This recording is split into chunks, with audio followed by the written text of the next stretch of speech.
Live from Radio Cayman Studio. This is For the Record with Orret Connor. Hear from your government officials, independents, and the opposition on issues that matter to you. For the Record. Engage in an open dialogue between residents and lawmakers. With Orret Connor. Informative, impartial, insightful.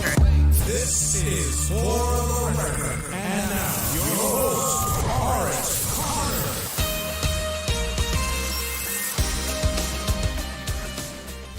Good morning, good morning, good morning, O land of soft, fresh breezes and verdant trees so fair. Today is Friday, the 27th day of March 2026, right here in the beautiful Cayman Islands. We do hope and we trust that everyone had a restful, peaceful, enjoyable evening. Those of you who are on our roads, we urge you to please be extremely cautious. Ensure that you observe the rules of the road, because the life you save may just be your own.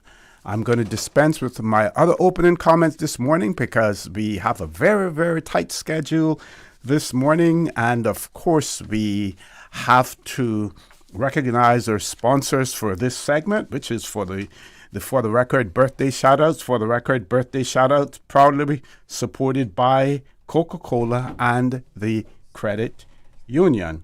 Coca-Cola available across the Cayman Islands. You should accept no substitutes.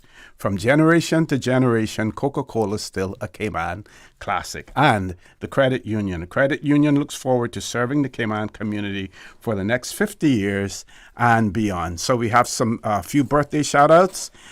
We have been asked to give the following shout-out for our dad. Birthday wishes. 27th of March, happy birthday wishes to Captain Peter Schmidt. Wishing you God's continued blessings for many more. Love always, your wife Charlene, son Patrick, friend Jay, your family, and the Rotary family, your Rotary family as well. We also have some birthday greetings going out. Make sure I find all of them this morning. Here's another one. Happy birthday greetings today to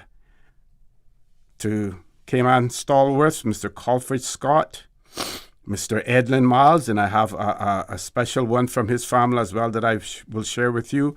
Mr. Avalon Anglin and Miss Marie Martin. And those birthday greetings are coming from Tommy and the team at TCE Paint Shop.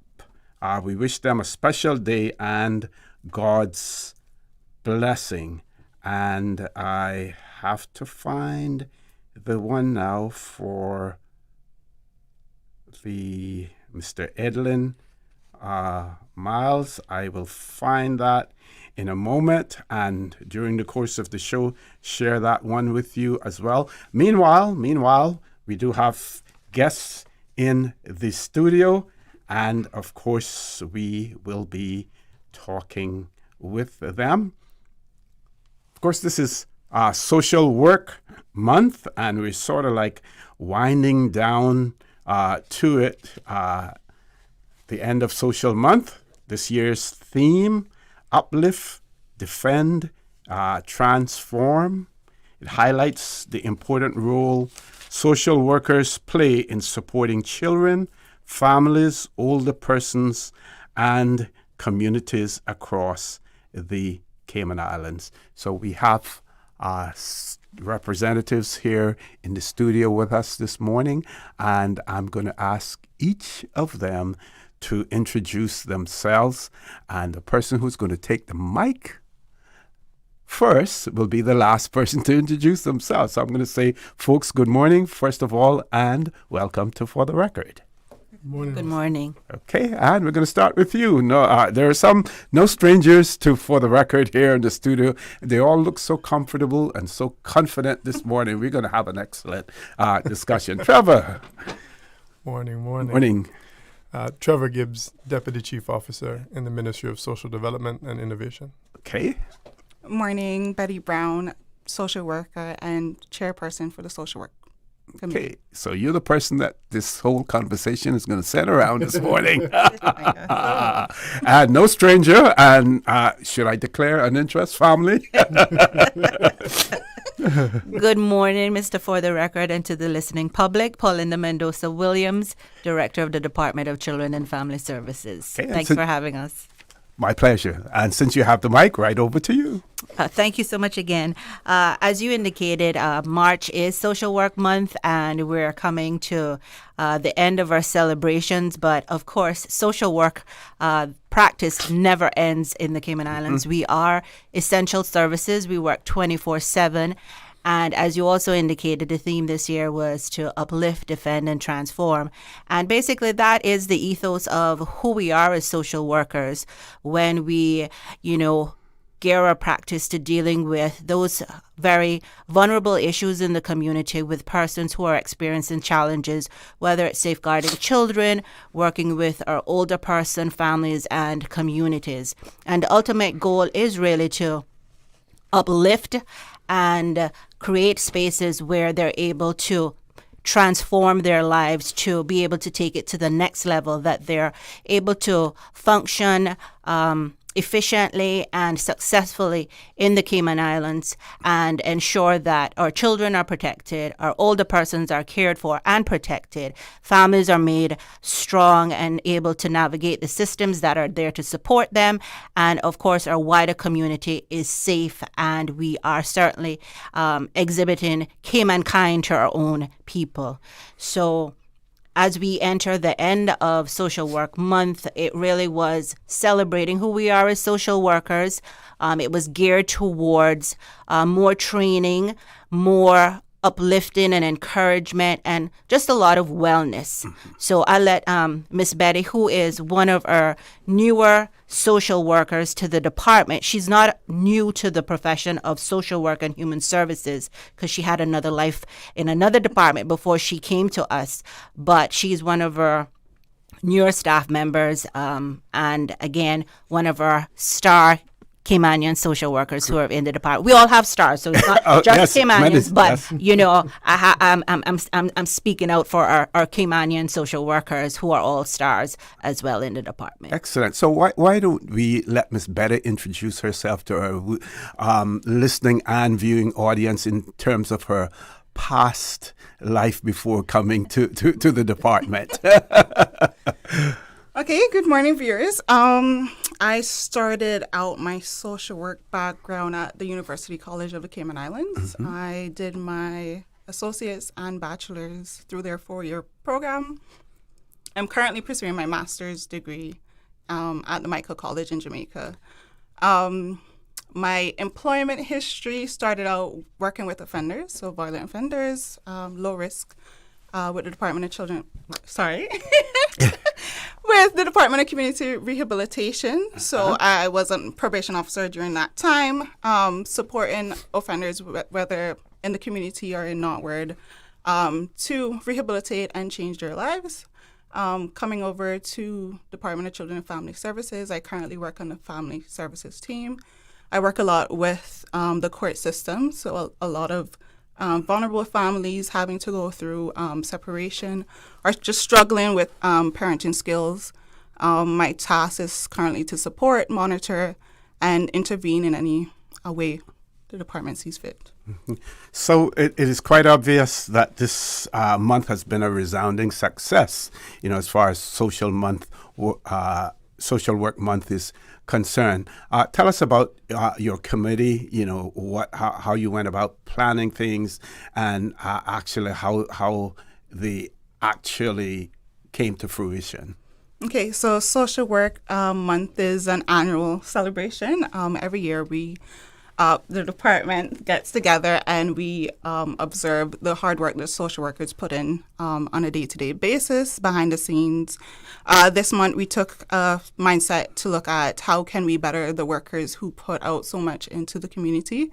We sought to have wellness retreat days for staff and educational systems, so webinars, LinkedIn Learning, so that we can also build on our confidence and our empathy to further service the population of the Cayman Islands. In other ways. We also had our monthly social work annual award. Okay. So congratulations to Miss Anna K. Miller, who was selected for the Joyce Hilton Social Work Award, and all the other social workers who were recognized and adult special needs that was highlighted during our ceremony. And so we're now at the 27th. So what remains in terms of the activities for the rest of the remainder of the month? For the remainder of the month, we continue to do our webinars online, and we're also reappearing on the radio next Monday to further get the information out to the public so that they're aware of what we do, how we can support them, and what we continue to build within the communities. Okay, so Mr. Trevor, how does social work connect to the ministry's broader mission, the mission that you have within the ministry? Yeah. So, also the social work and the jobs, the duties, the efforts of social workers really are the linchpin of what we do on the social development side of the ministry. The legislation that we work on, Children's Act, the Older Persons Act, the Financial Assistance Act, they're all geared at safeguarding the most vulnerable populations, supporting them through some of the more difficult times, and making sure that they come out on the other side as good or better than they were when we started the journey. I am a social worker at heart, but I have responsibility for the team that does all of the research, the policy work, drafting the legislation, and supporting the department, particularly the director. The individuals who are on the front lines, who are meeting with persons, who are picking up children, taking them to appointments, picking up older persons, taking them to where they need to be, helping them to navigate what can be a little bit of a convoluted set of services between the public sector and the private sector. There are lots of services in Cayman. Navigating the right one for what you need can sometimes be a little bit tricky. That is where they come in, and they do it very, very well. We could have all of the policy, all of the legislation in the world, and we do have some very solid legislation frameworks in place.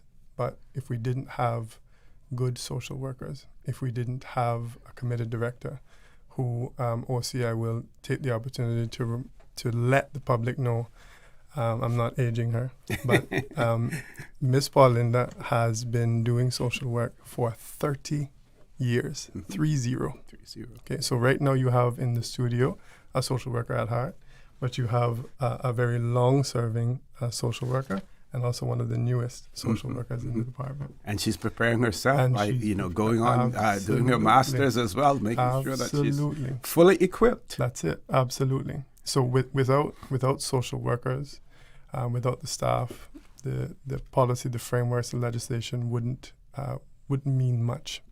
They are the ones who make it happen, who use the pieces of that legislation appropriately to make sure that people are protected and served as they need to be.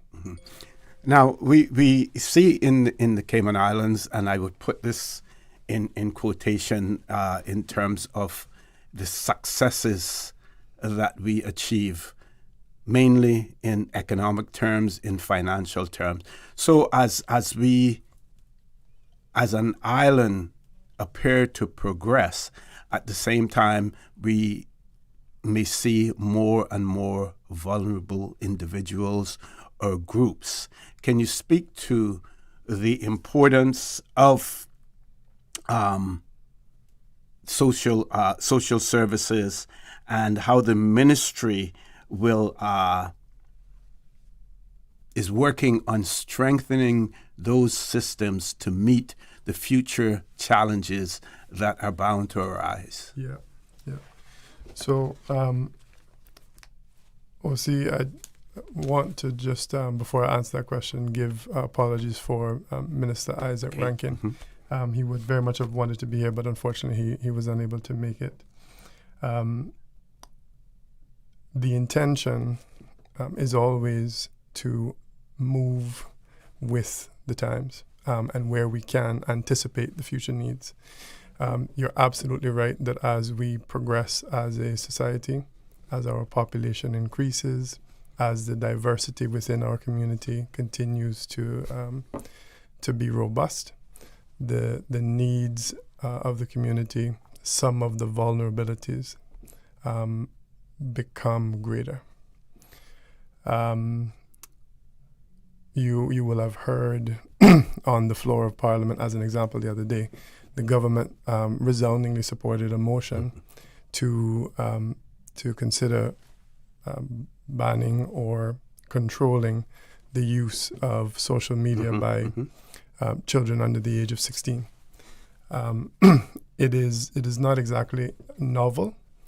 Australia is already doing that, but they are the first country in the world to have done it. So the fact that the Cayman Islands is considering it at this stage, if we were to move along and to implement such a legislation, one, it would be us moving with the times, anticipating some of the needs of the community. But also it would make the Cayman Islands one of the first jurisdictions in the world to have such legislation. So we are always trying to consider what's next, because when we meet the needs of the community today, there's something developing right behind it, and we need to be flexible. So the regulations for the Children's Act, the Adoption Act, and the Older Persons Act, all of which play a role in the work that the Department of Children and Family Services does. Those are all well underway, and we anticipate those being in place and in front of Cabinet, at least for consideration, certainly in the next 4 to 5 months, well before the end of the year. Those regulations are going to tell us how we go about implementing some of the intervention orders, the protection orders, and we're building into that some future proofing and making sure that we're right sized for the needs today, but also the needs in a few years down the road. Excellent. Folks, with that, I've gone a little bit beyond my commercial break. Please stay tuned. For the record, we'll be back shortly. The Cayman Islands boasts of a long, colorful, and rich history. In tribute to our roots, Radio Cayman, the voice of the Cayman Islands, is pleased to bring you the Historical Vignette Series, brought to you by Rotary Central. For more than 110 years, Rotary members have used their passion, energy, and intelligence to take action on sustainable projects. The Cayman Islands, He hath founded it upon the seas. Arthur Durward Bodden, Certificate of Honor, 1905 to 1991. Arthur Bodden was Cayman's first wireless operator and weather specialist. He learned Morse code and received his license in radio telegraphy in Alabama and gained experience as a ship's radio officer before taking up his post in Cayman. Mr. Arthur's dedication went far beyond the call of duty during hurricanes.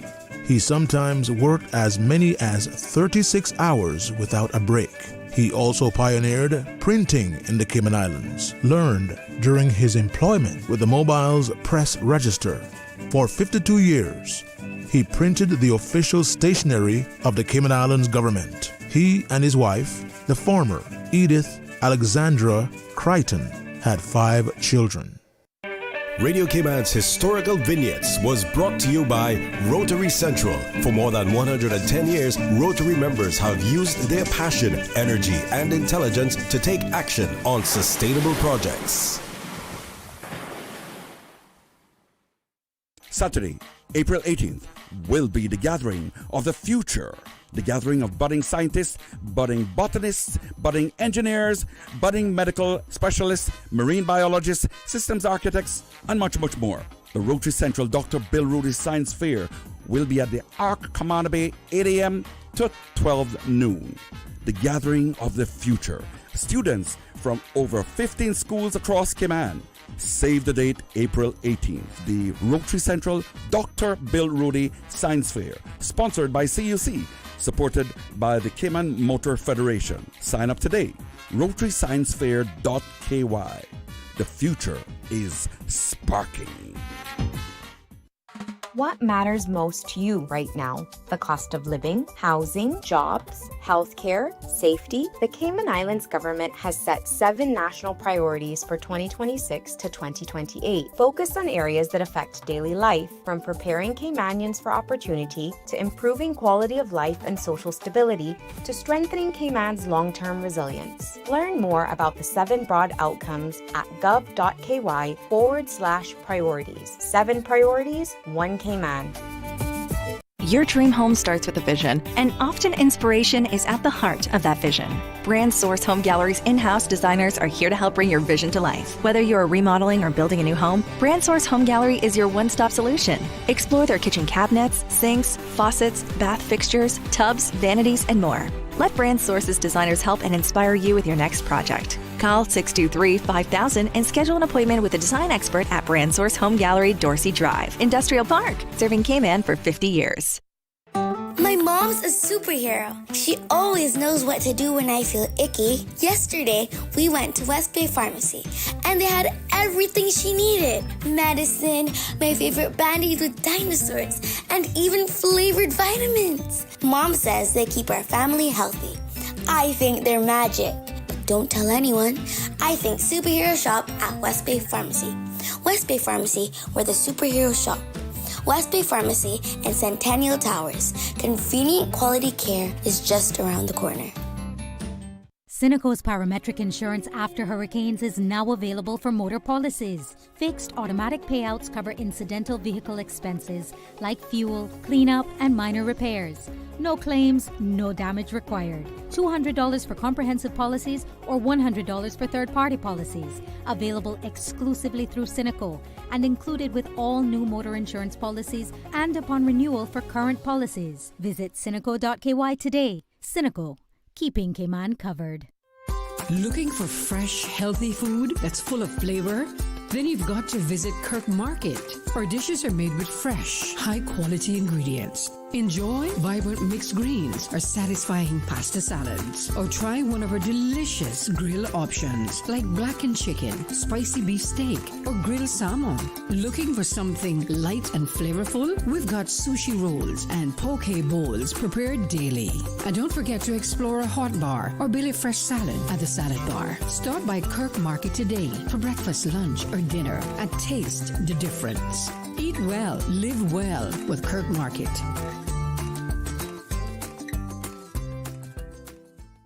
Yeah, let me tell you, no AC when I was a boy. I still remember just how good an ice-cold Coca-Cola was. The part is, the coolest moms and dads always had Coca-Cola or parties.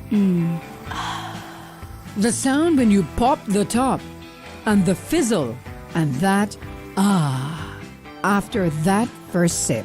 Coca-Cola, from generation to generation, that ice-cold bubbly. Coca-Cola, still a Cayman classic. When you join the credit union, you're not just a customer. You're a member owner with one equal vote.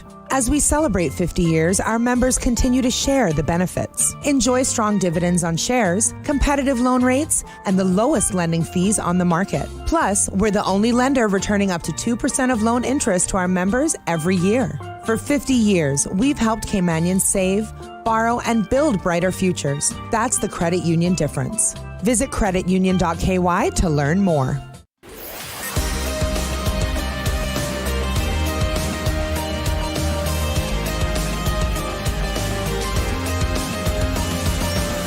This is For the Record. Good morning and welcome back to For the Record. We have a very short period of time for such an important topic, but they will be back on radio again next week as well. We're talking about Social Work Month in the Cayman Islands. That conversation has been taking place with Deputy Chief Officer in the Ministry, Mr. Trevor Gibbs, the Director of Children and Family Services, Ms. Paulinda Mendoza Williams, and social worker and chair of the Social Work Month Committee, Miss Betty Brown, who is now pursuing her master's degree. I want to hammer that home, because she can be a shining example to so many more of us. Miss Paulinda, we're going to throw the mic over to you.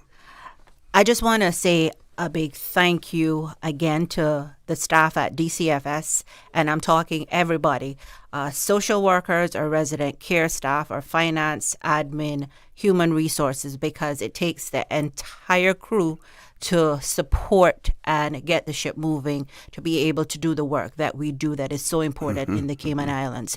Again, it is Social Work Month. However, our work never ends.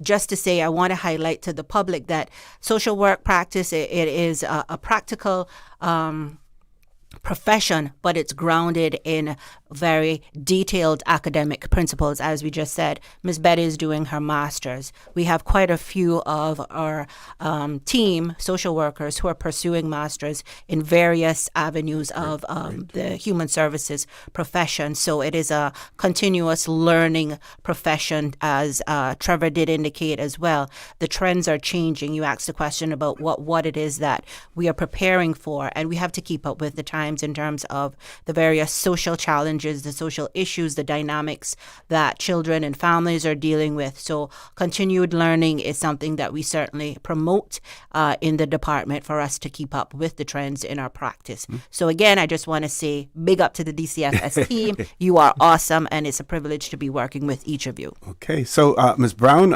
is she likely to be the chair for next year's social month as well? And I would say that you probably have already started making plans for next year. Yes, sir. I just also want to say a big thank you to Betty. This was her first time at it, and she did a fabulous job. Excellent. So we're going to give her an opportunity for some closing comments as a result of that then. I just want to thank my committee members who assisted me in the support during this time, and management staff for all the support lended to me. Obviously, this was a new role taken on. And obviously, it was about wellness. So giving that I'm about self-care, it was easy to flow into that position and just promote that within the social workers that work so hard every day. So again, thank you for the support. Okay, Mr. Trevor Gibbs, final comments. Yes, OC.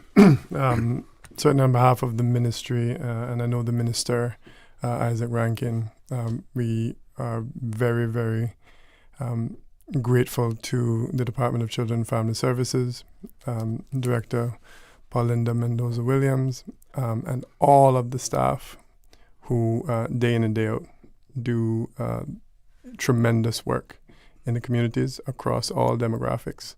It is quite often a thankless job.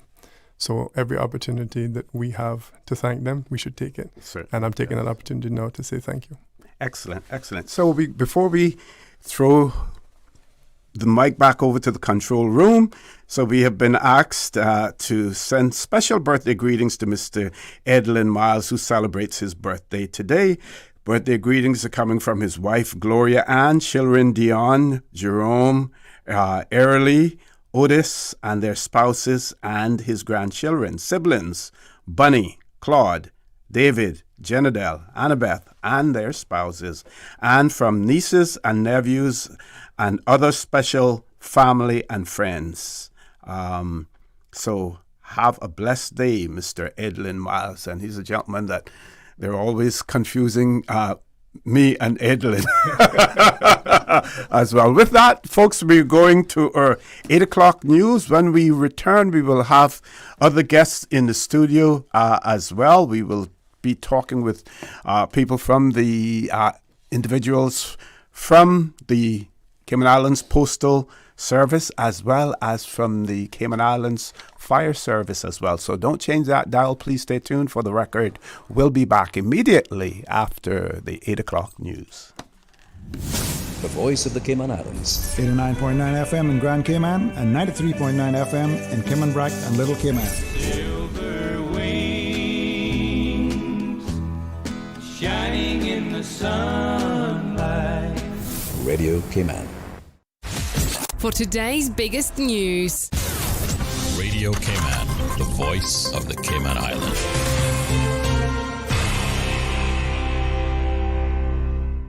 With your latest news, I'm Carsley Fuller. The National Coalition for Caymanians Administration says cross-government collaboration is key to addressing pension breaches. Earlier this week, it was reported that more than 2,100 companies owed some $14 million in pensions to local employees, much of which may never be recovered as several of those companies have not renewed their trade and business licenses and might have shut down. And Minister for Caymanian Employment and Immigration, the Honorable Michael Miles, tells CIG-TV government is working hard to break down silos. What we have is a very large government. And unfortunately, in a very large government, and what we have with systems not connecting, things get lost in the system. So what the NCFC government is doing is reconnecting the government back together. So I've been meeting with a number of organizations to say, here's what's coming, here's the information that we need, here's what information do you need from us to run your department, or at least to enforce your specific laws. Mr. Miles says starting January 1st, the NCFC government will be moving towards, quote, regularizing trade and business licenses, requiring business owners to produce up-to-date pension and health insurance payments for their staff, essentially providing proof of good standing. In addition to that, a trade and business license then have to be presented along with their certificate of good standing when they turn in an application to proceed forward with a work permit. If they don't have that, you're not going to get a trade and business license, and you can't apply for a work permit. Mr. Miles believes that will, quote, stamp out a lot of the corruption that consistently happens here. The Traffic and Roads Policing Unit is launching the first phase of Operation Cairo for 2026, a 2-week initiative aimed at reducing dangerous driving behaviors, particularly those that lead to serious collisions and loss of life. Here's Radio Cayman's Jevi Ebanks. The operation begins today and runs across all 3 islands through the busy Easter weekend, ending on the 10th of April. It forms part of the RCIP's wider effort to curb poor driving by increasing enforcement in key areas such as speeding and driving under the influence. The RCIPS is reminding motorists that driving in a manner that endangers others is a serious offense under the Traffic Act. Operation Cairo is a part of the National Road Safety Strategy. Safe roads, safe Cayman, the road to zero. Jevi Ebanks, Radio Cayman News. I'm Jude Solomon. Today I'll be playing Trucking Through the South. Thank you for having me. 7 young Caymanians presented an evening of music on Thursday as K-Musica hosted the Rising Stars edition of their monthly Music at the Library.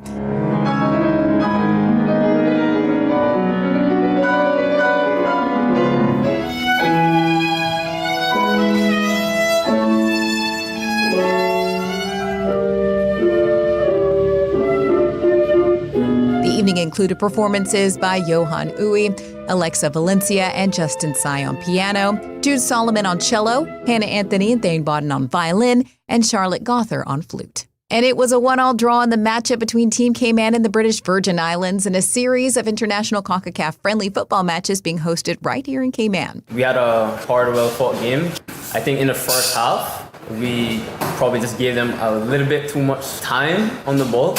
And second half, we noticed that, so we pressed them a lot, and it was a well-matched game. I think in the first half, we gave, like what Trey said, gave them a little bit too much respect. Second half, we went in the change rooms, made the adjustments, and you could see in the second half that it was a complete different ball game once we started playing our ball game. I mean, maybe we haven't played in a while, so we wanted to chill a little bit in the first half, but once we talked about it at halftime, the switch just flipped.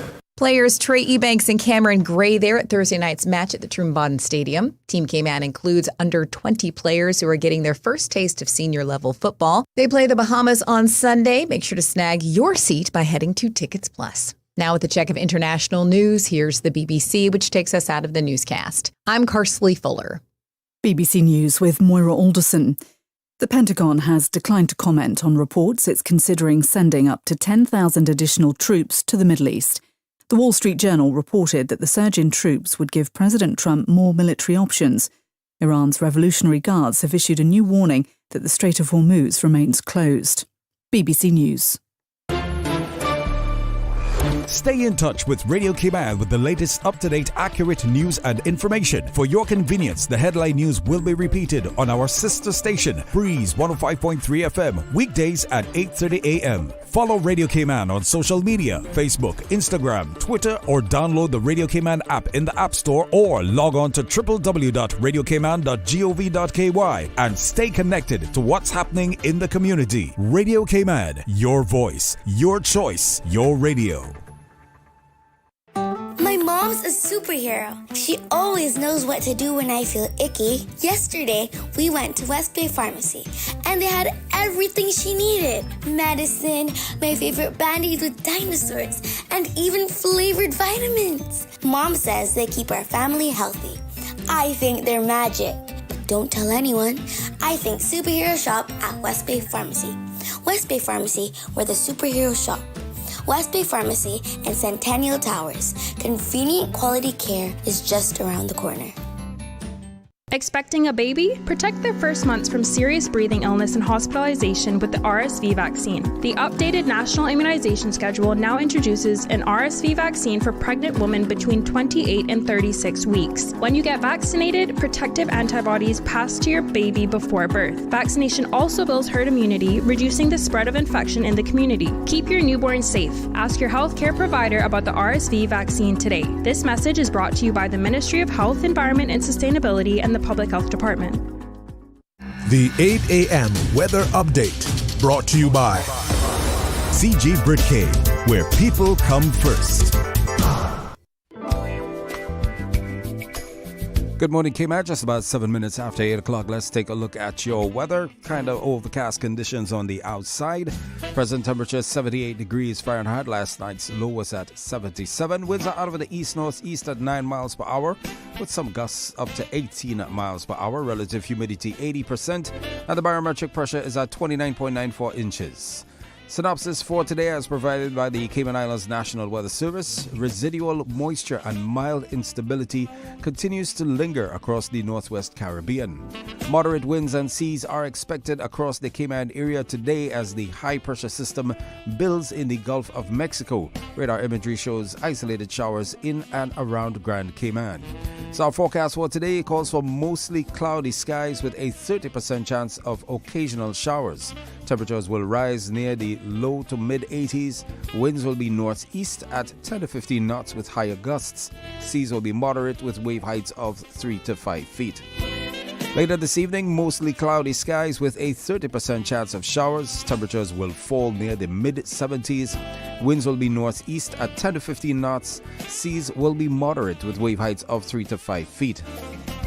We're presently at a high tide. Low tide will be at 12:42 this afternoon. It's going to be high at 6:25 this evening and low at 12:41 a.m. tomorrow. Sunset later on this evening at 6:37, and the outlook is for similar weather conditions through Saturday with an increase in winds and wave heights expected on Sunday. A small craft advisory can be expected on Sunday. Now, my friends, this is the latest weather brought to you by our good friends at CG Britcade. Hey folks, thanks for your patience. We'll be taking off very shortly. Should be wheels up in about 40 minutes. And due to a bumpy ride, snacks and beverage service has been suspended. AC is giving us some trouble. Sorry folks. And Wi-Fi is out. And so is the entertainment. Yeah, I'm sorry about the smell folks. We are aware. I know. Just one more quick note. We are going to have to deplane. Come on! We're like the plane ride that isn't a nightmare. CG Britcade. Good like that. The 8 a.m. weather update brought to you by CG Britcade, where people come first. Saturday, April 18th, will be the gathering of the future. The gathering of budding scientists, budding botanists, budding engineers, budding medical specialists, marine biologists, systems architects, and much, much more. The Rotary Central Dr. Bill Rudy Science Fair will be at the Arc Commander Bay 8 a.m. to 12 noon. The gathering of the future. Students from over 15 schools across Cayman. Save the date, April 18th. The Rotary Central Dr. Bill Rudy Science Fair, sponsored by CUC, supported by the Cayman Motor Federation. Sign up today. RotaryScienceFair.ky. The future is sparking. Attention all farmers, importers, exporters, and valued customers. The Department of Agriculture made an important upgrade to better serve you. Effective immediately, their main reception will be accepting card payments only for key services such as rabies vaccinations, import and export permits, farmers' ID cards, animal adoptions, and processing. No cash payments will be accepted for these services at reception. This change will provide a more efficient service for everyone. So, remember to bring your debit or credit card when visiting the Department of Agriculture. For more information, call 947-3090. The traffic report is brought to you by Subway. Enjoy a delicious start to your day with breakfast from Subway.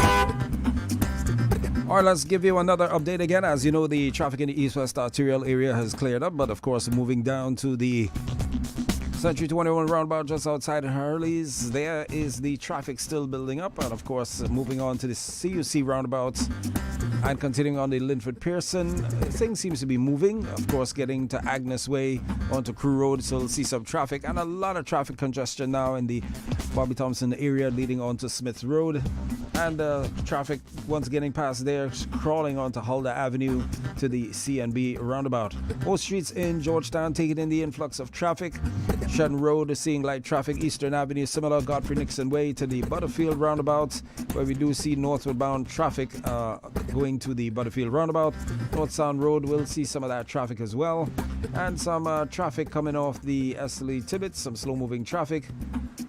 Not backed up just as you get to the roundabout, just about 10-15 feet of traffic there. Of course, on Seafarers Way, we do see some pedestrian movement with 2 cruise ships in port. And of course, Walker's Road seeing some of that traffic as well. Traffic going through the Windsor Park, slow moving as well. South Church Street seeing some traffic moving up to Seafarers Way, and once getting past Seafarers Way onto North Church Street, things starts to flow much better. Look out for lots of pedestrian movement on West Bay Road itself and in the Georgetown area. Cayman Brack, Little Cayman, light traffic. Got a bit of a light traffic movement in the West Bay area, similar with North Side, East End, Breaker, Savannah, and of course, like I said, Cayman Brack, Little Cayman. Enjoy your commute. Look out for those on e-scooters, e-bikes, motorbikes, bicycles, and look out for pedestrians.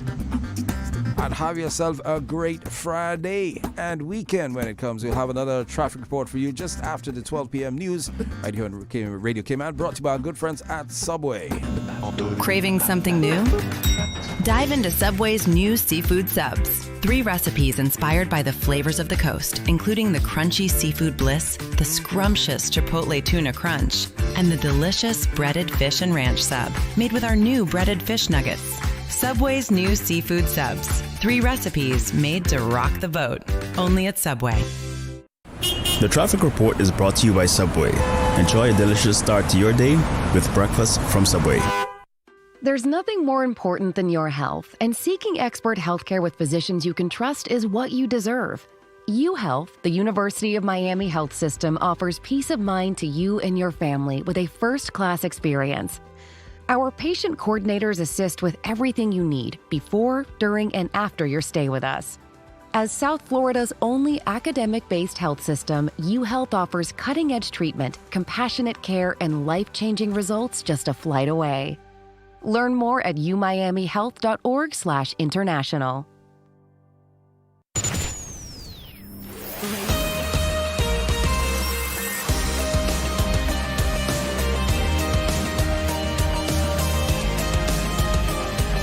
For the record, with Orret Connor.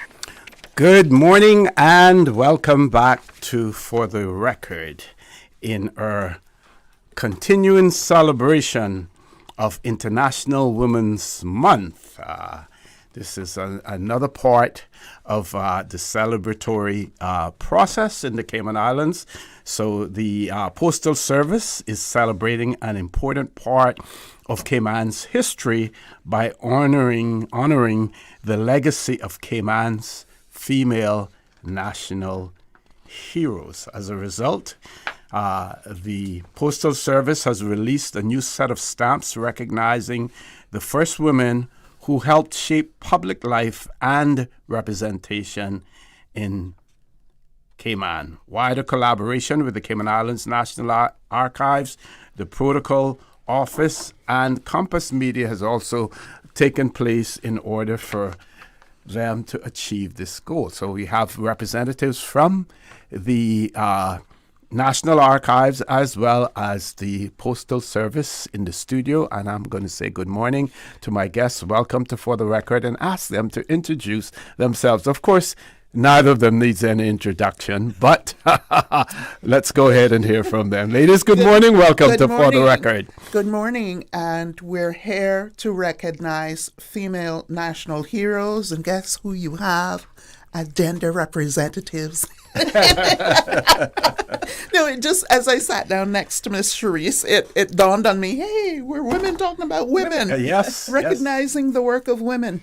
So, yeah, I am Sheena Glasgow, Postmaster General, and shall I say, child of Radio Cayman roots myself. And celebrating. Yes.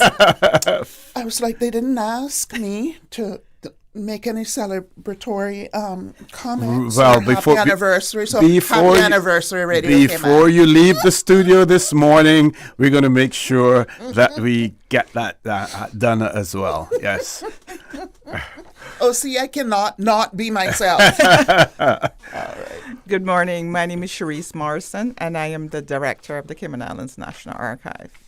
Okay, and for those who don't know a whole lot about the National Archives, tell us about it, because it is extremely important having a National Archives, because so much of our history is documented, so much of it is undocumented, and there's so much of that we don't know, about our history as well. Let's talk about the importance of that. Well, it's a subject that's near and dear to my heart, because this year will be 30 years since I have been with the National Archive. That's full-time, part-time since many moons before that. But we have two main functions, which is archival management and records management. So the non-sexy side of the archive, I would say, is probably the records management side, but it's extremely important for all government agencies to make sure that they know what they have, what they receive, how to find it. So in a nutshell, that's one thing we oversee, is to make sure that agencies know all of that, and it can actually, those records may in the future become archival. And so the archival side then is where we, dependent on our resources, are able to take in materials and to preserve them so that current and future generations have access. So we have photographs, we have film reels, we have VHS tests, we have the original newspapers, government notices, central registry files, public Stamp issues. Stamp issues, yes. Ms. Glasser has done that. We have a number of stamp issues. And we have some frame sets, but also the loose stamps as well. And photographs are probably one of the more popular items that we have as well. So unfortunately, we don't have many things online, but we digitize according to our requests. And obviously, we always do our best to help all persons, inclusive of government agencies. For example, the stamp issue. Yeah, and if I may segue into that, the National Archive has been and continues to be one of the key entities in the stamp production process, because particularly when we're doing something historical, we turn to Ms. Charisse and her team for information, and they will graciously waive their fees to assist us in many instances. Stamp production is not a post office show alone. It really is a collaborative effort amongst many entities and many persons. So archive, we're like family. We're like sisters or first cousins when it comes to stamp production. Either or maybe and.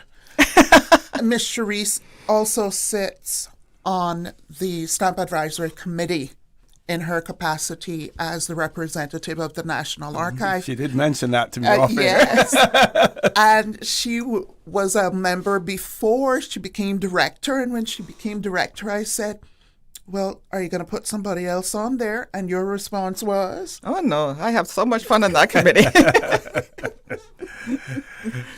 So, yeah, a little bit of background there.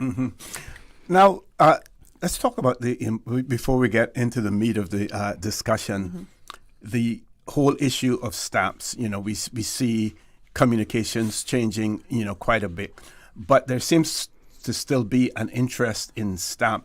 They used to call them first day covers or first day issues before. Yeah. Extremely popular. Yeah. And there was a point in time in our history where the majority of our revenue actually came from the issue of stamps. Can you speak to that, Ms. Gino?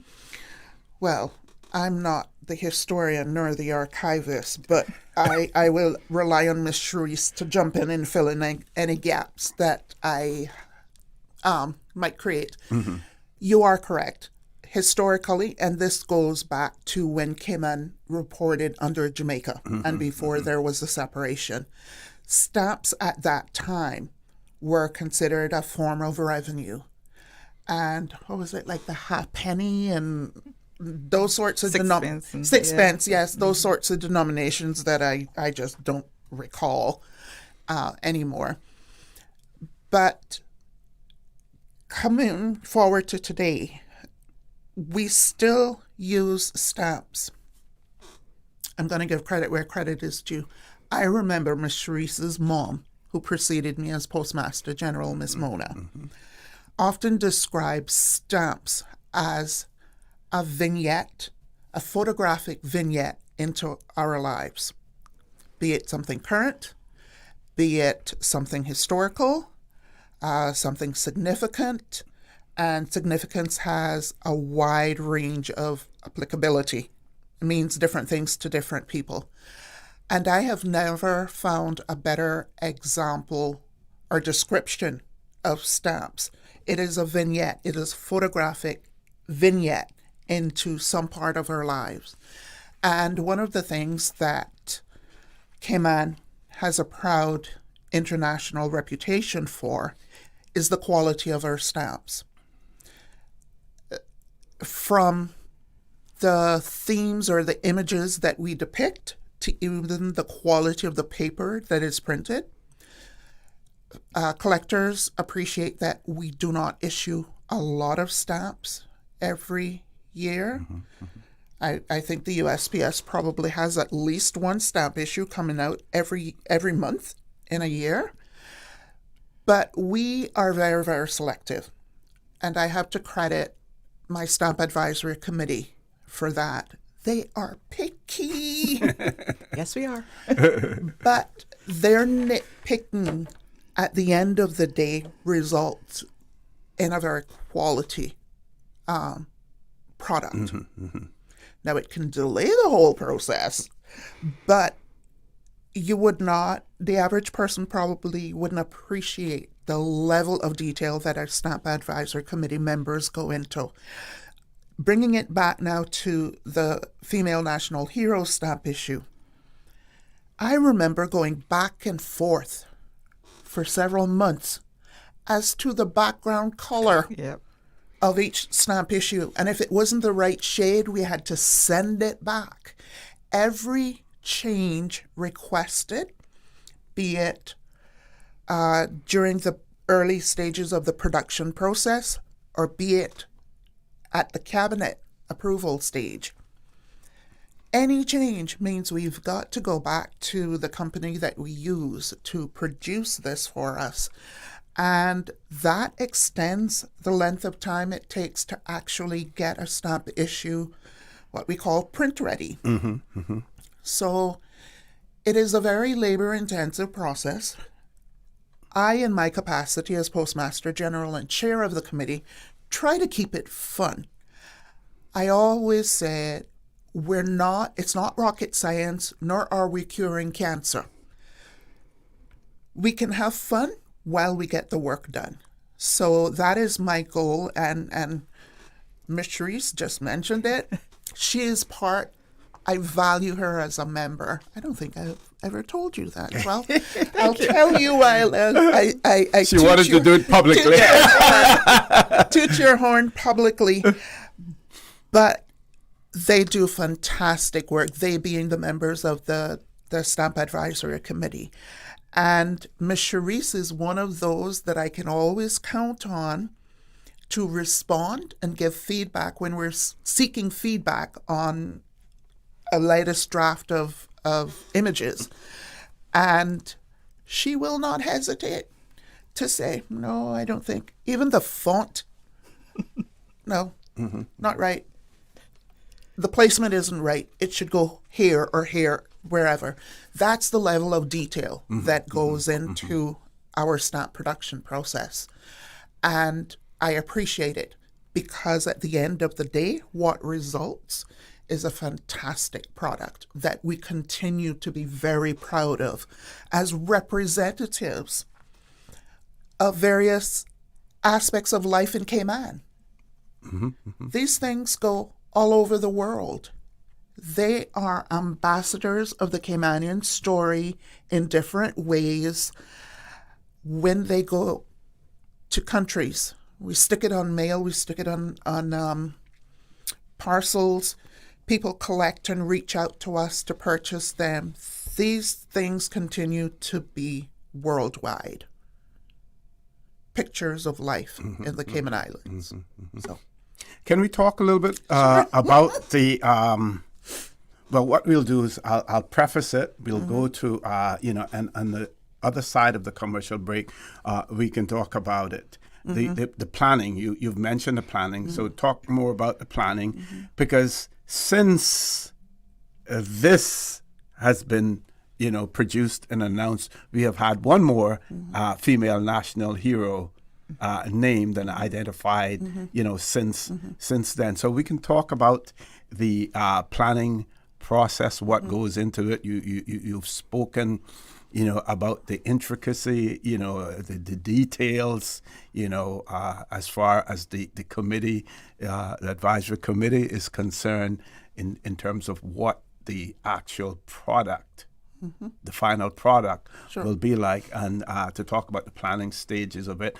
And also what would have prompted you. We know that we have, International Women's Month every year, and some of the topics, the themes that you may look at to decide, on a stamp issue, what that theme will be as well. Folks, with that, we're going to take a commercial break. Please stay tuned for the record. We'll be back shortly.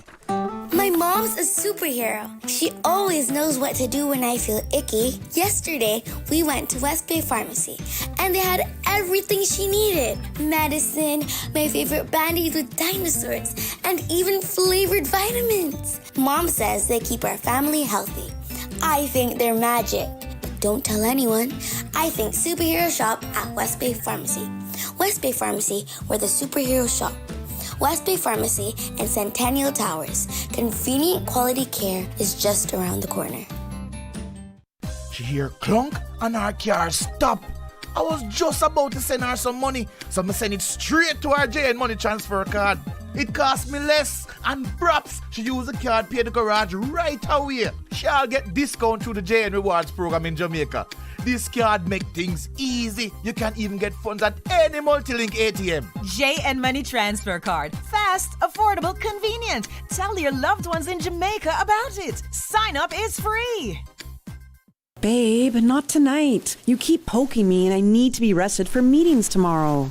What? I was almost asleep. That's the mattress spring I keep telling you about, not me. We really need to get a new mattress.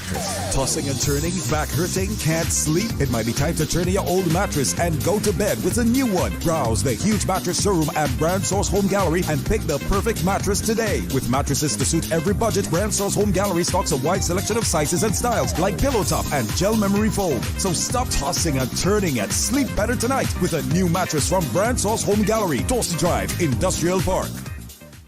Ready to launch your career in hospitality? If you're an ambitious young Caymanian, the DART Hospitality Training Program is your opportunity to shine. This paid 4-month program gives you hands-on experience at world-class properties like Kimpton Seafire, the Ritz-Carlton, Hotel Indigo, Hampton by Hilton, and Bonnie Moon Beach Club. Plus, DART has partnered with Lynn University to deliver an intensive 2-week hospitality curriculum from an accredited institution. Gain real-world experience, learn from the industry leaders leaders and open doors to full-time careers in hospitality. Applications close April 6, 2026, with programs starting May 2026. Apply now at dart.ky/hospitality.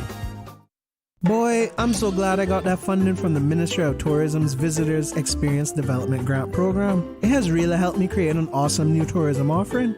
Wondering if you could do the same? You're in luck. Applications for the VEDG program are now open. Visit www.ourcayman.ky/VEDGP for more information and to apply.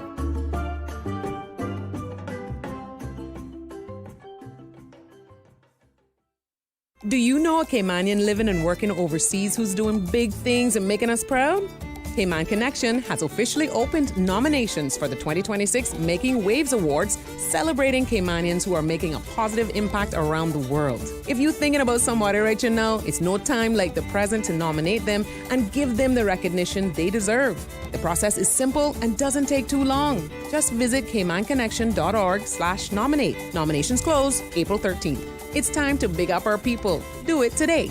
This is Roy Barton, and I'd like to wish Radio Cayman a happy 50th anniversary and many, many, many more. Put your sweet lips a little closer to the phone.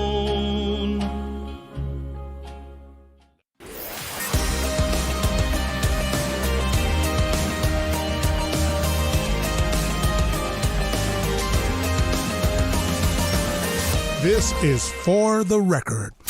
Good morning and welcome back to For the Record. For those of you who are just joining us, let me remind you that it is my pleasure to have in the studio with me the Director of the National Archives, Ms. Cherise Marsden, and the Postmistress General, Master General. I don't like mistress.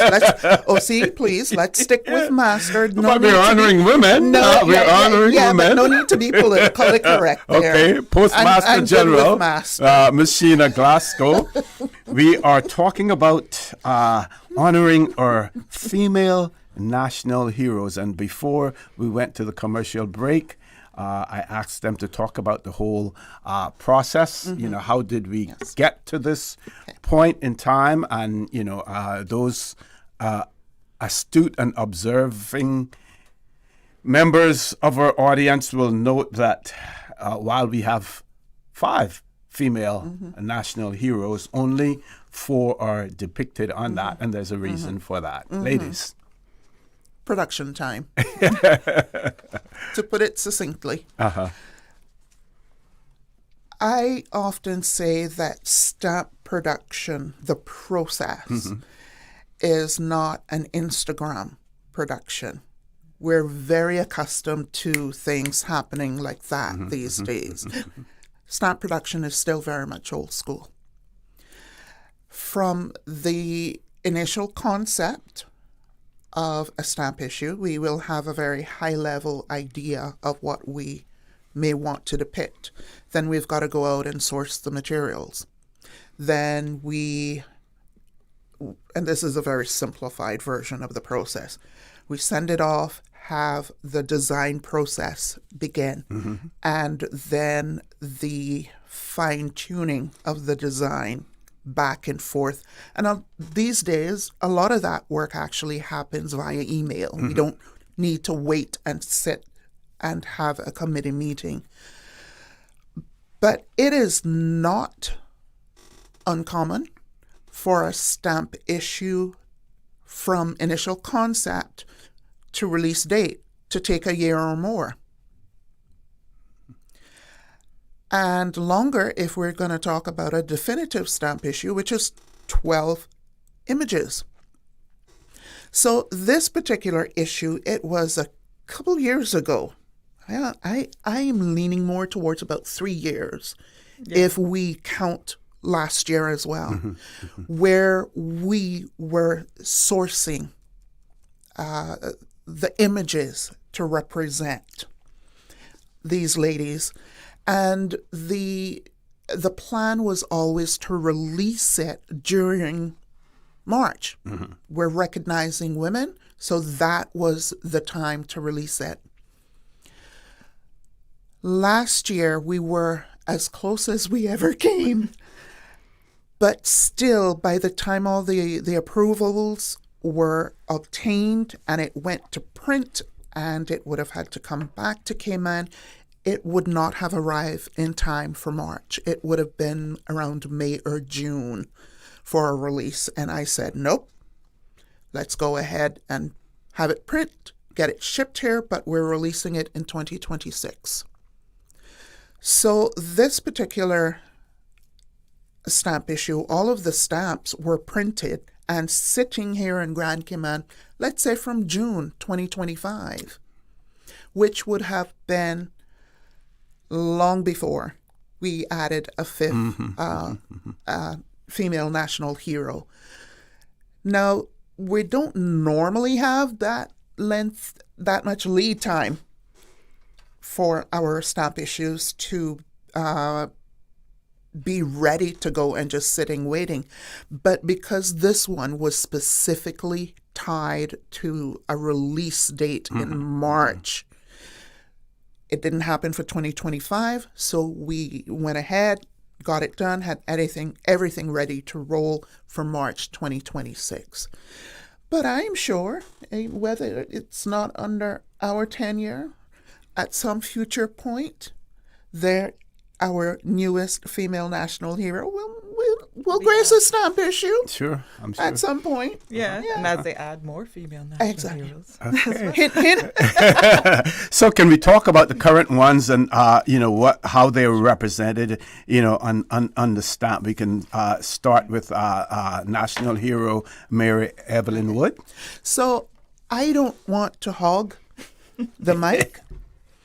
So I am going to ask Ms. Charisse if she can take over that part of it. Certainly. Thank you, Ms. Sheena. So Mary Evelyn Wood was born in 1900, believe it or not. And she was the first woman elected to the Legislative Assembly and also the first woman to serve on a jury. She is featured on the 20-cent stamp. And even more historical, she was one of the signatories for the second petition from the women, saying that they wanted to vote. The first one was from the 1940s and said, we're going to vote. And that didn't happen. So it took another 17 years before they were finally able to vote. And that petition is from 1957, and people can come to the archive and actually see that petition. They wouldn't see the original. They would see copies because we need to preserve the originals. Okay. Then we have Honorable Miss Sybil McLaughlin, which I'm sure many people know. She is featured on the 25-cent stamp. She was born in 1928, and she joined the Civil Service in 1945 and was appointed clerk of the then Legislative Assembly, now Parliament, in 1959. 1959 was also the year that Cayman got its first constitution. And she was the first woman in the Commonwealth to hold that title as clerk of the Legislative Assembly. And she was also the first Speaker of the Legislative Assembly from 1991 to 1996. Then we have Leela Rothshire. She was born in 1886, and she is featured on the 30-cent stamp. She is the writer of our national song, Beloved Isles Cayman. However, she didn't write it as the national song. Miss Leela was a poet, was an artist. She wrote a lot of songs, and it was just being performed at many government events, national events, until government decided to adopt it. I think it was 1991. Don't quote me on that. That they decided to adopt it as the national song. She is known for her work in promoting literacy and inspiring readership, and she is also a signatory on the 1959 petition for women's suffrage. I should also note that many of the women that are on that petition were our inspiration. They are why Machine and I are sitting here today. Yes. And even the only remaining living national hero is actually the only living signatory on that petition as well. Then we have Sybil Joyce Hilton. She is featured on the $2 stamp. I didn't even know there was a $2 stamp. And she was Cayman's first probation and welfare officer, so she paved the way for social services and the youth. And she is remembered for her outstanding commitment to young people and social progress. I know that I have a cousin that used to be the director of social services. I won't mention her name on air, but she knows. And I know that I'm sure that when she saw this release, she was very touched to see that Miss Joyce was included on there. And obviously the current, is now Children and Family Services. But, I think she was also, she was an MB as well. And I'm sure that the Girls Brigade and all of there aren't many of them, female organizations out there. Sorry, this is turning so. Well, I'm taking the opportunity. It's our month. Yes, exactly. It's our month. Yes. So I'm hoping that, the young women of today, from the littlest girls up to Miss G and I and older, I continue to see these women as the inspiration that what they are, and to appreciate all of the hard work and the sacrifices that they put in. And we still continue to sacrifice, but I won't get into that.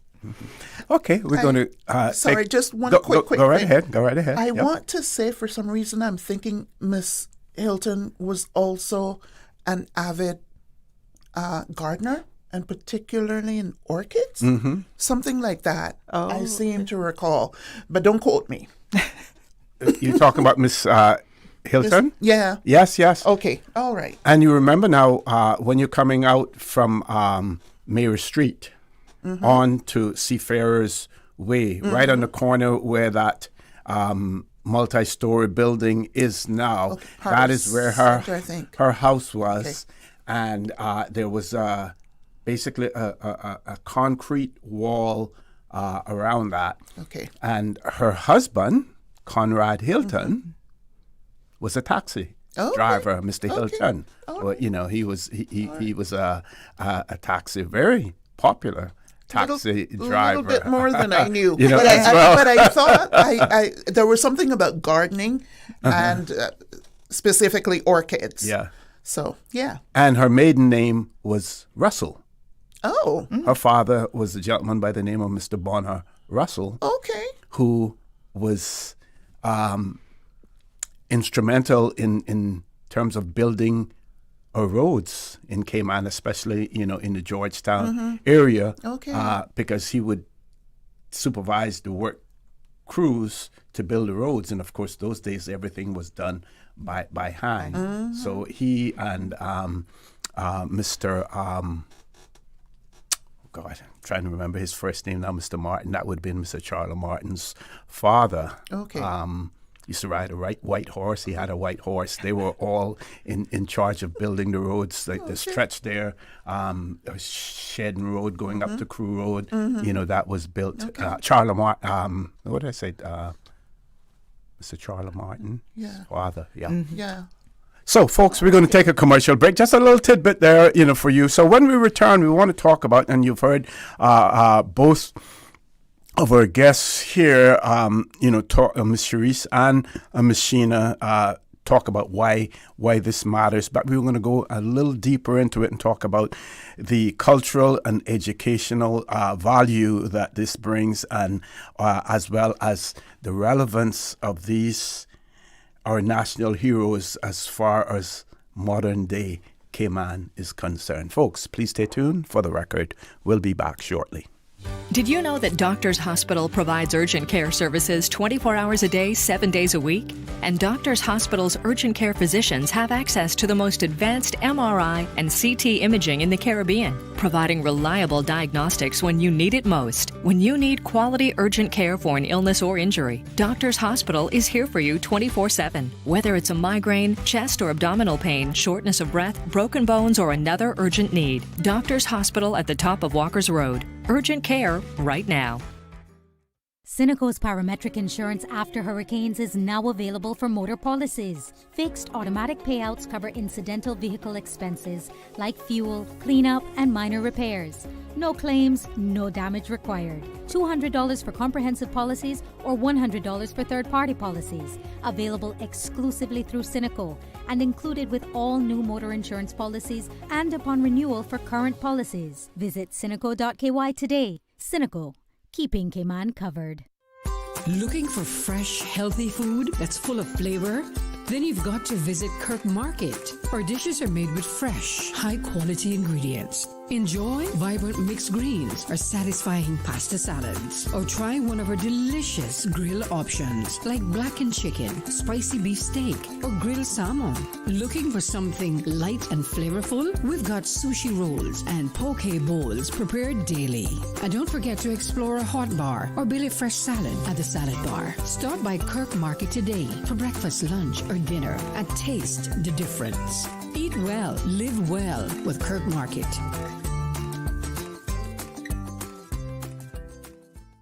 It's back! It's crispy, it's delicious. St. Ignatius Youth Ministry presents Friday Fish Fry Nights. 5 weeks of flavor. February 27, March 6, 13, 20th, and the 27th. Serving from 5 until 7:30 p.m. at the St. Ignatius School Canteen. Dine in or take out. Menu includes fried or baked snapper $17 or mai $15. Served with fries or rice, coleslaw, escovitch, fritters, and more. Drinks just $1. Free desserts while they last. Eat good, do good. Every bite supports our youth ministry trip to the Steubenville High School Youth Conference in Orlando, Florida this summer. Come hungry, leave happy. See you there.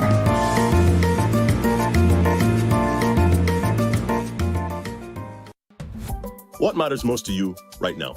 The cost of living, housing, jobs, healthcare, safety? The Cayman Islands government has set 7 national priorities for 2026 to 2028, focused on areas that affect daily life, from preparing Caymanians for opportunity, to improving quality of life and social stability, to strengthening Cayman's long-term resilience. Learn more about the 7 broad outcomes at gov.ky/priorities. 7 priorities, 1 Cayman.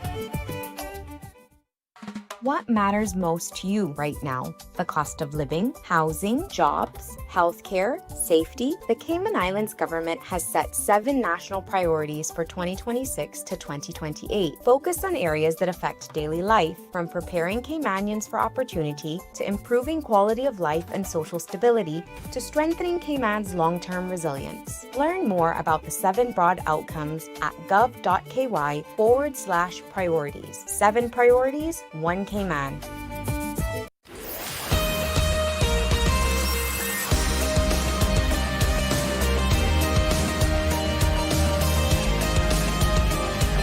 For the Record with Orret Connor. Good morning and welcome back to For the Record. We have about 12 minutes to go in this segment of the show, talking about our Cayman Islands female national heroes who are featured on with a stamp issue. Of course, also celebrating Women's Month as well in the Cayman Islands, the month of March. That conversation has taken place with Ms. Sheena Glasgow and Ms. Cherise Marsden. One of our listeners has written, and you can take this up when you get the mic. It says, the person says that they weren't clear what the first stamp that was spoken of. Was it a shilling? They were just wondering what that was.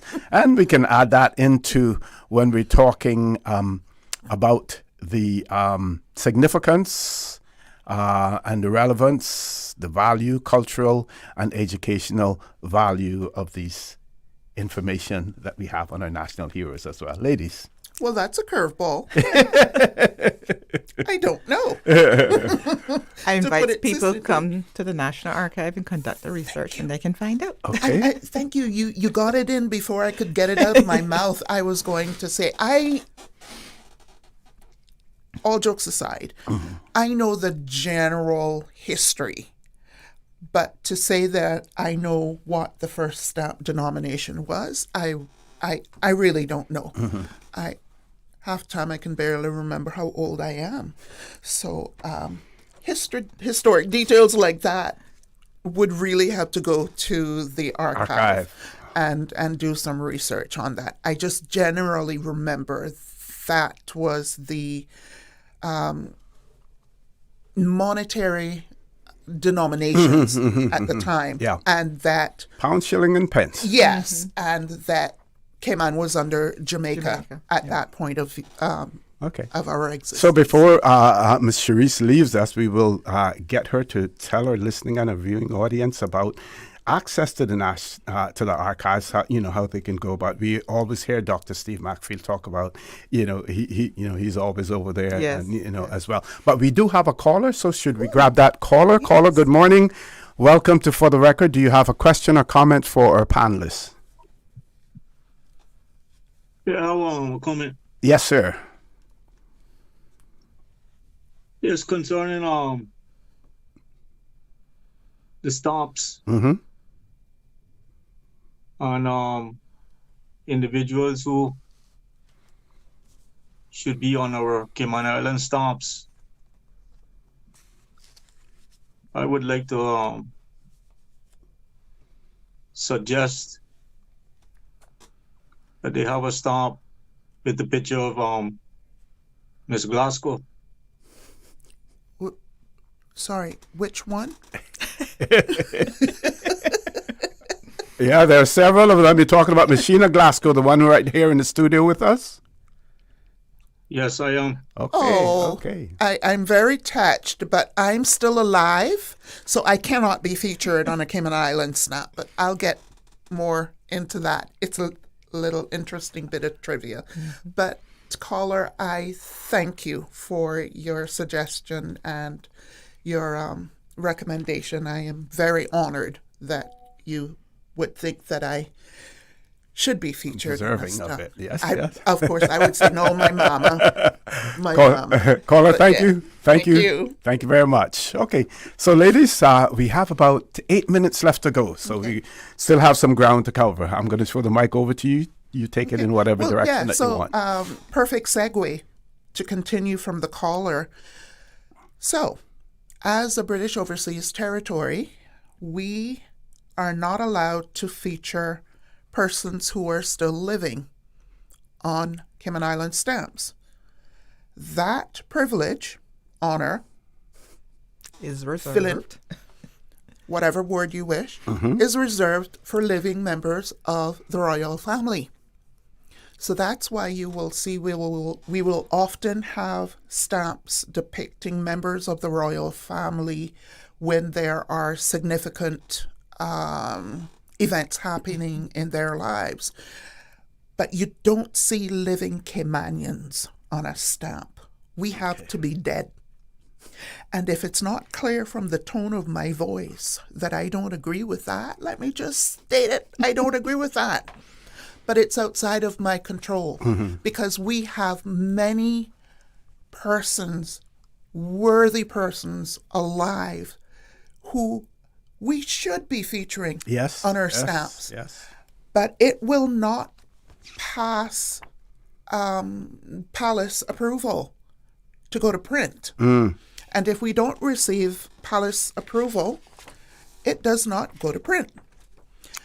One of the last time I really pushed, we really pushed, because it was a stamp committee effort to feature living persons, was when we did the 50th anniversary of women's suffrage in our Constitution stamp issue, which was 2009.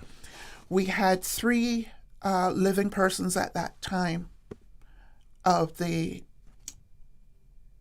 signatories still alive. And the women's petition. Yes, we wanted to feature them, and we were told no. So if something like that didn't get approval, I would never get approval, still living, to get on there. And that's what happens when you're the child and you have a mother country. Well, just saying, I couldn't resist. No, and I am going to behave myself and not give my own personal views on that. But you can tell from the expression on my face. You'll wait until you're on the other side of the mic where I am, right? No. I'm going to wait until I am retired because I still have a mortgage to pay and I'm still a civil servant. But it is what it is. Yes. So we work around that. But one of the ways that we work around that is if we are going to feature someone who is still alive on a stamp, we have to do what we call morph their image, which is a artistic rendering of the person. So what goes to print doesn't actually look like them. That is the only way that we can feature someone who's alive. And that is, I'm dare I say, a bit of information that most people probably didn't know, that is a restriction. I've often wondered how, I think it was Turks and Caicos who got to feature Tanya Streeter, right? Yeah, I remember you while she was alive, and I don't know how they pulled it off. I have my suspicions, but I don't know how they pulled that off because every Cayman Islands stamp that goes to print goes through a process. Well, I've talked about the rigorous developmental process it goes through with our Stamp Advisory Committee. When we have the committee's approval, it is submitted to the Cabinet via our ministry that the Postal Service reports under at the time. And the Cabinet paper always states the Stamp Advisory Committee recommends to the Cabinet that this issue form a part of the annual stamp program for whatever year we are in. At that stage, and now we have caucus, so it's actually going to go to caucus. If they don't have any changes, and there have been times when they've requested changes, so if they want changes, we got to go back through that whole process again.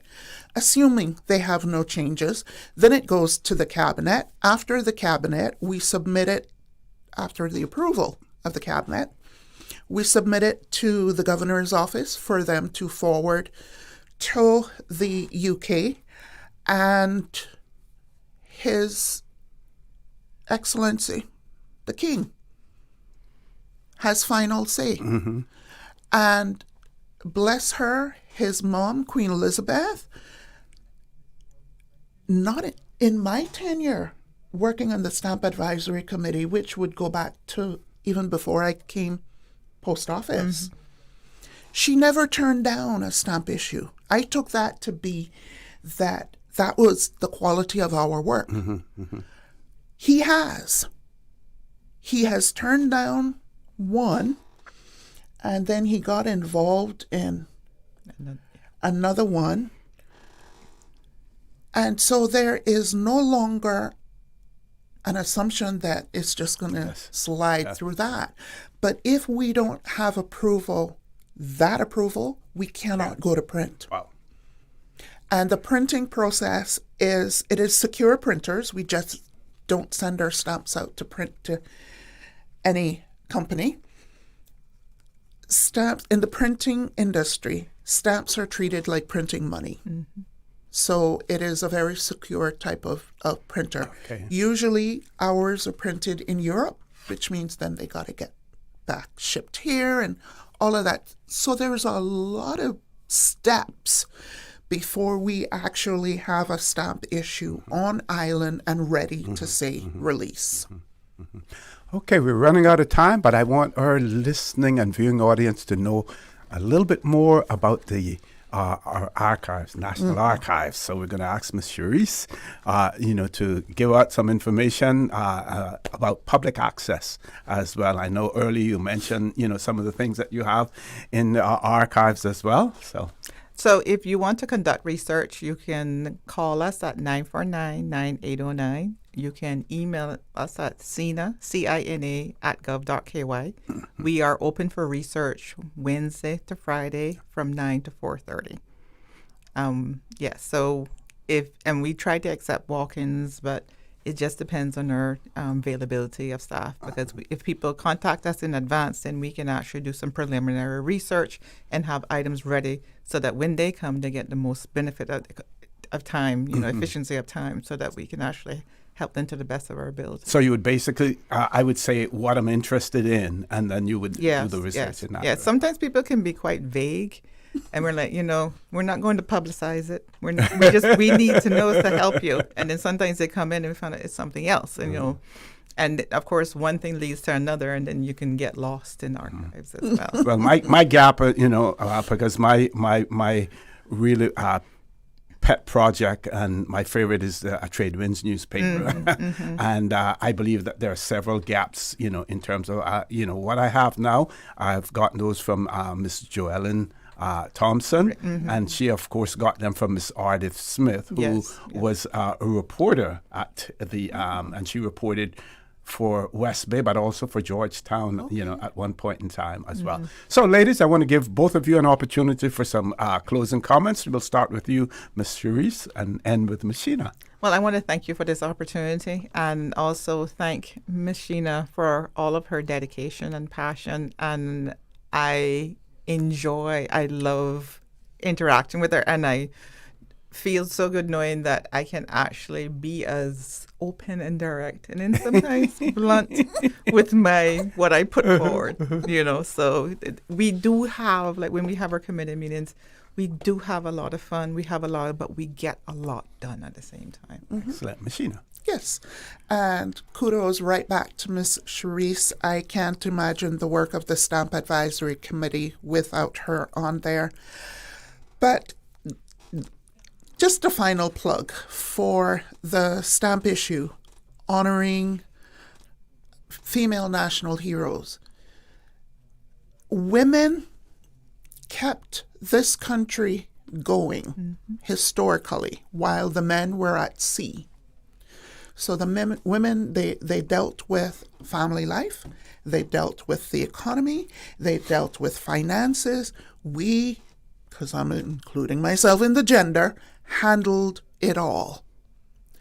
And I am privileged that as Postmaster General, we were able to produce this stamp issue as just one small item of recognizing our nation builders. And very quickly, how can the public get the copies of these now?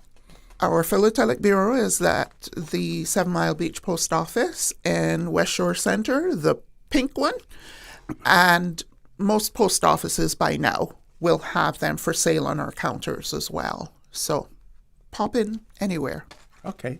And finally, one of our listeners, Mr. Arden McLean, said, remind them that she was the only truancy officer, and her greatest achievement in life was adopting Mike Simmons. Laugh out loud, yes. Okay. She did, take Mike under her wings, and he was like Miss Hilton. Only son, Miss Joyce Hilton. Hilton. Yes. Yes, thank you for that, Mr. McLean. Okay, folks, have gone over by about 3.5 minutes.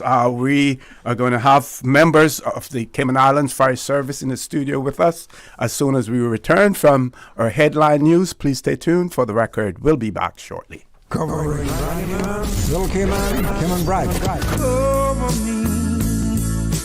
Cover me. Radio Cayman in the Cayman Islands. From Radio Cayman's newsroom, this is Headlines. Local, regional, international news. The Headline News is brought to you by Kirk Market and Health Services Authority. The Central Caribbean Marine Institute is hosting a special Reefs Go Live this morning. This one will answer the question, why is everything so colorful? You can catch the Facebook Live broadcast from 10 a.m. Head to reefresearch.org for more information. In international news, Israel says it has targeted a, quote, major missile and sea mining production facility in central Iran. Brent crude has risen above $110 a barrel again. a day after Donald Trump said he would postpone plans to start destroying Iranian energy plants by another 10 days. Iran hasn't publicly reacted to Trump's decision, but Tehran earlier said it was waiting for Washington to respond to its conditions for a ceasefire. At a cabinet meeting, Special Envoy Steve Witkoff confirmed the U.S. had sent Iran a 15-point peace deal. The United Nations human rights chief says a deadly strike on an Iranian school on the first day of the war sparked, quote, visceral horror. A mother whose 2 children were killed says, quote, the truth must be brought to light. Israel and Iran have continued to exchange strikes, with one Iranian telling BBC Persia, quote, the sound of missiles was mixed with thunderstorms overnight. And U.S. TV presenter Savannah Guthrie will return to the Today Show on April 6th, 2 months after her mother's disappearance. In her first interview since Nancy Guthrie went missing, she said she, quote, can't not come back to the show because it's my family. Nancy Guthrie was last seen at her home near Tucson, Arizona on February 1st. Investigators believe she was taken against her will, but have not arrested a suspect. Those are your headlines. I'm Karsley Fuller. More news available at www.radiocayman.gov.ky. Check out our social media pages: Facebook, YouTube, X, formerly Twitter, Radio Cayman Headline News.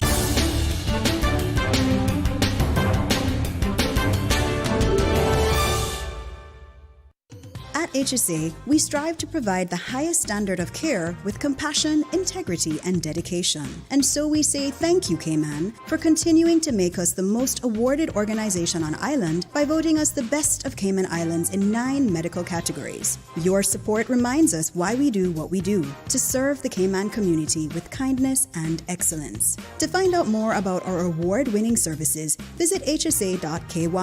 At HSA, we are committed to caring for you. Looking for fresh, healthy food that's full of flavor? Then you've got to visit Kirk Market.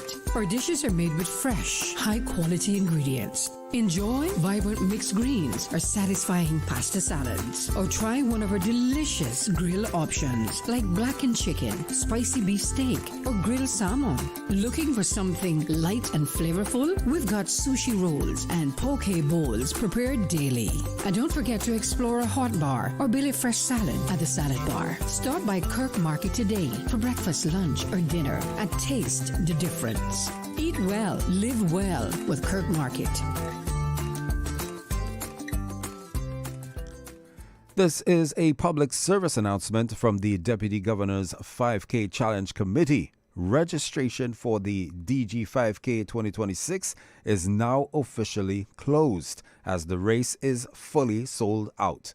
Packet pickup is today, Friday, 27th March, but no further registrations will be accepted. Thank you, Cayman, for your incredible support.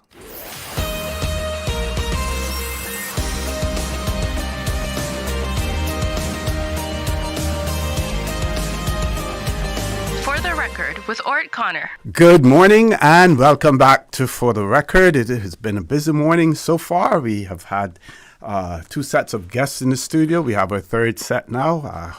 We hope and we trust that our listening and our viewing audience, that you are enjoying the conversation. I want to thank all of those who have participated as well. Apologize in terms of not a whole lot of time as far as opening the phone lines are concerned. But if you do, send questions or comments to our WhatsApp number 925-3261. We can then forward those comments or questions to our panelists in the studio as well. So on this segment of For the Record, as we head into the Easter weekend, many will be on our beaches, camping, cooking, and spending time with family and friends.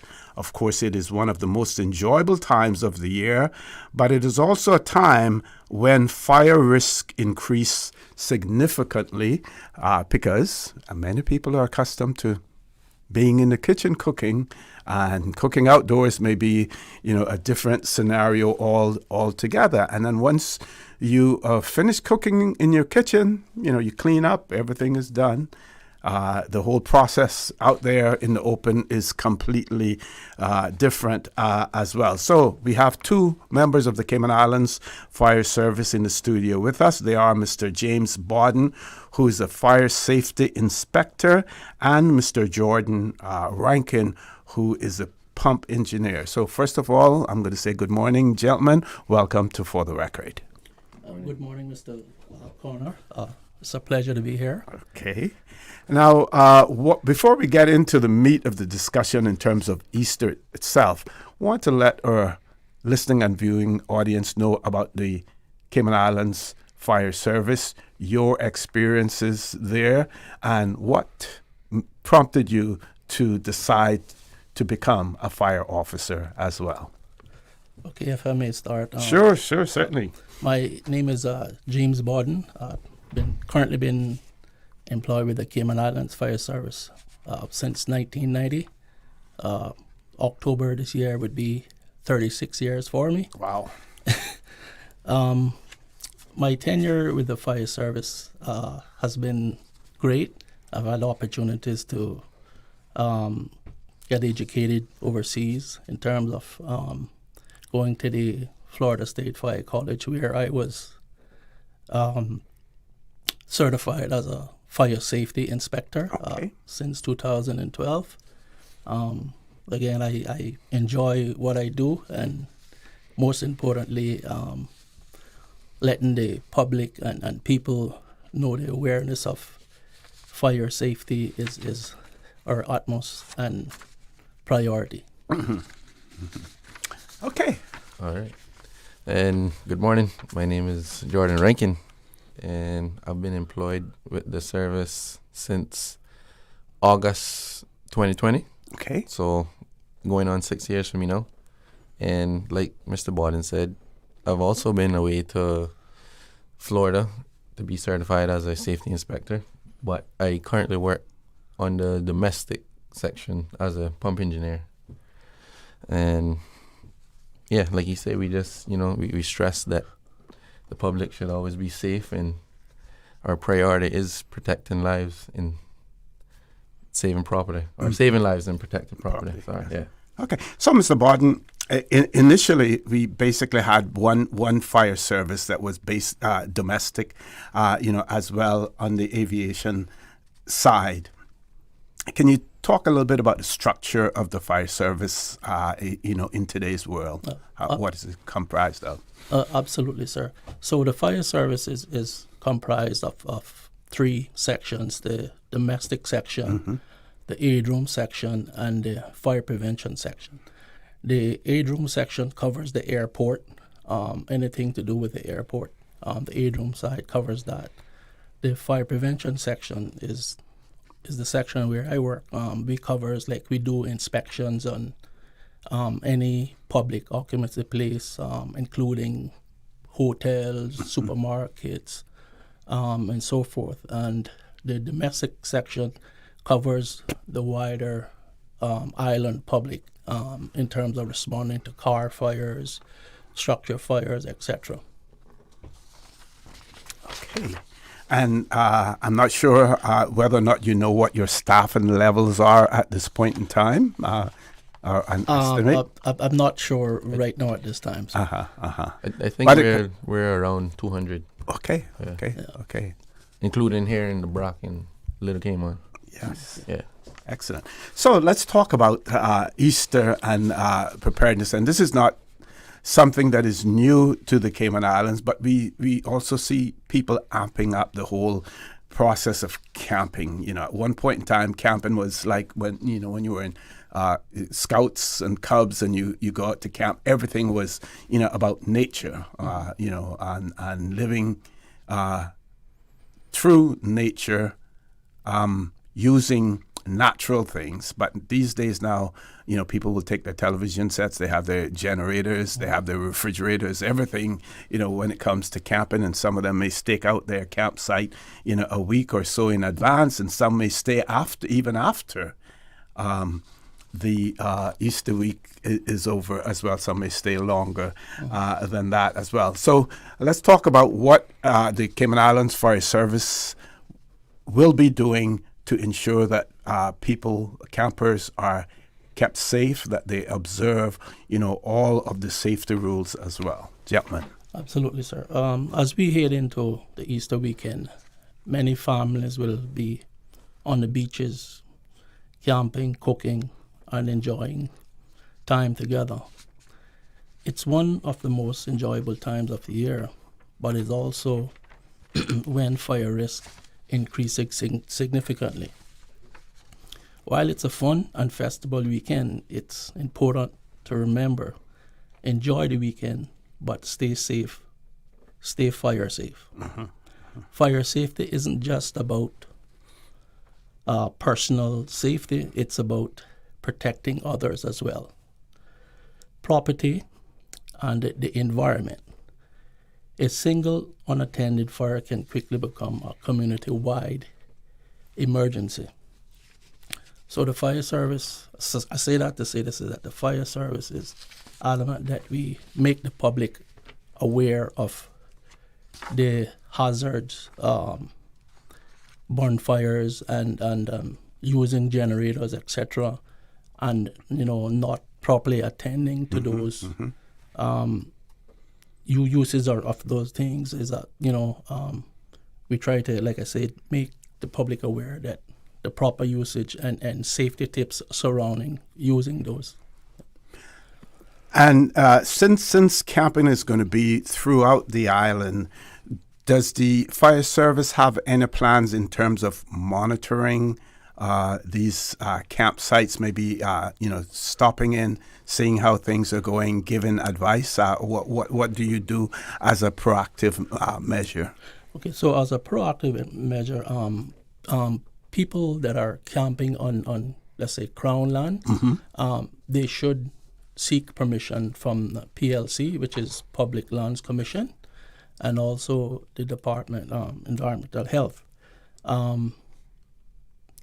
These getting permission from these two entities will ensure that the fire service will assist in going out to these campsites to do what we call visual inspection, to make sure that when they set up their bonfires, it's away from flammable materials and so forth. And depending on the wind conditions as well, plays a role as well.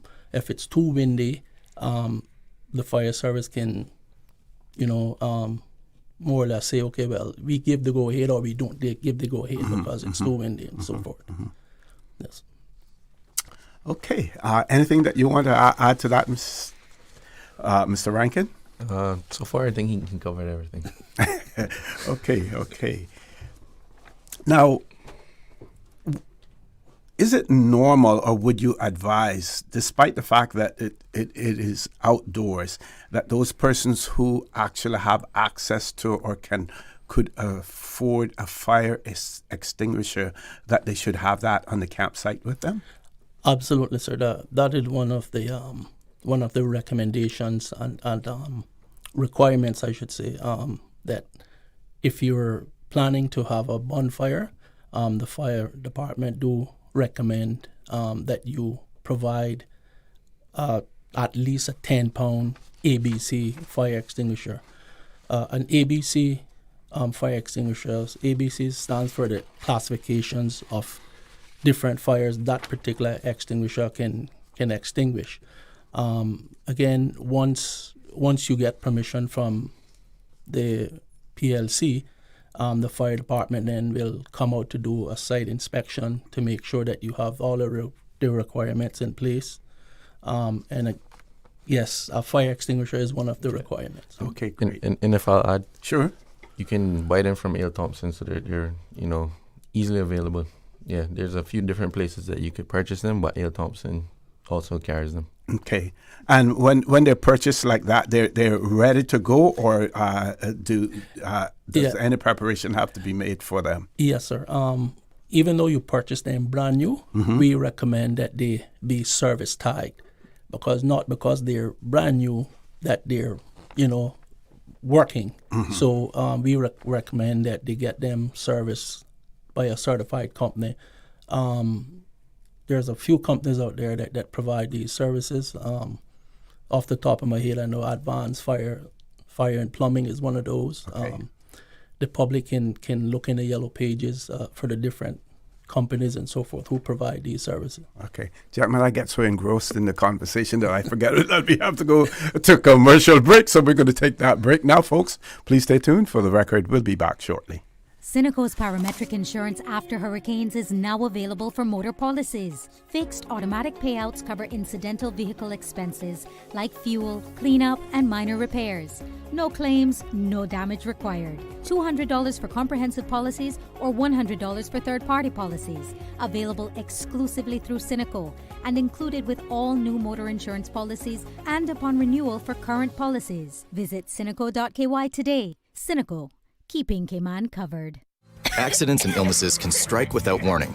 Ouch! When it comes to urgent care, every second counts. At Doctors Hospital, we have a dedicated team of experienced doctors and nursing staff available to you 24 hours a day, 7 days a week. Don't waste time in an overcrowded emergency room when you need urgent care. Whether it's a broken bone, a severe infection, or a sudden illness, trust in Doctors Hospital's unwavering dedication to providing the best immediate care. For complete urgent care when you need it the most, choose Doctors Hospital, located in Georgetown, 16 Middle Road. Can you imagine your home completely organized? At Brand Source Custom Closets, we can. We specialize in designing and building custom closets and storage units for any room in your home, including the garage. With tailored designs and custom LED lighting solutions to fit your lifestyle and budget. Our custom closets expert is committed to enhancing the value of your home with a solution that is uniquely yours. Visit our showroom or call 623-6774 to schedule a no-obligation appointment with our design expert. Brand Source Custom Closets, 209 Dorsey Drive, Industrial Park. Move It Cayman, the National Movement Challenge starts on Sunday, 29th of March. It's time to get the nation moving. Whether you're walking, swimming, dancing, or stretching, we want you to join us. The challenge will offer opportunities to participate in free events, team up with friends and families, and we all know we like a little district versus district competition. Your health matters. Let's step into Wellness Cayman. To learn more and to join the challenge today, log on to gov.ky/moveitcayman. You hear that the VEG program taking applications again? What that is? VEG, man! The Minister of Tourism's program that helping Caymanians create new tourism products and services. Oh, I had heard about that, yeah. My friend was one of the successful applicants from the last round. I might apply for that still. Nothing wrong, child. After you got great ideas for things tourists would love to buy, try so check out the website rcayman.ky/VEDGP for more information and apply. I going to do that right now. For 50 years, Radio Cayman has been the heartbeat of our islands, informing, connecting, and giving Cayman a voice. From breaking news to community stories, the journey continues. Radio Cayman, 50 years of excellence and still going strong.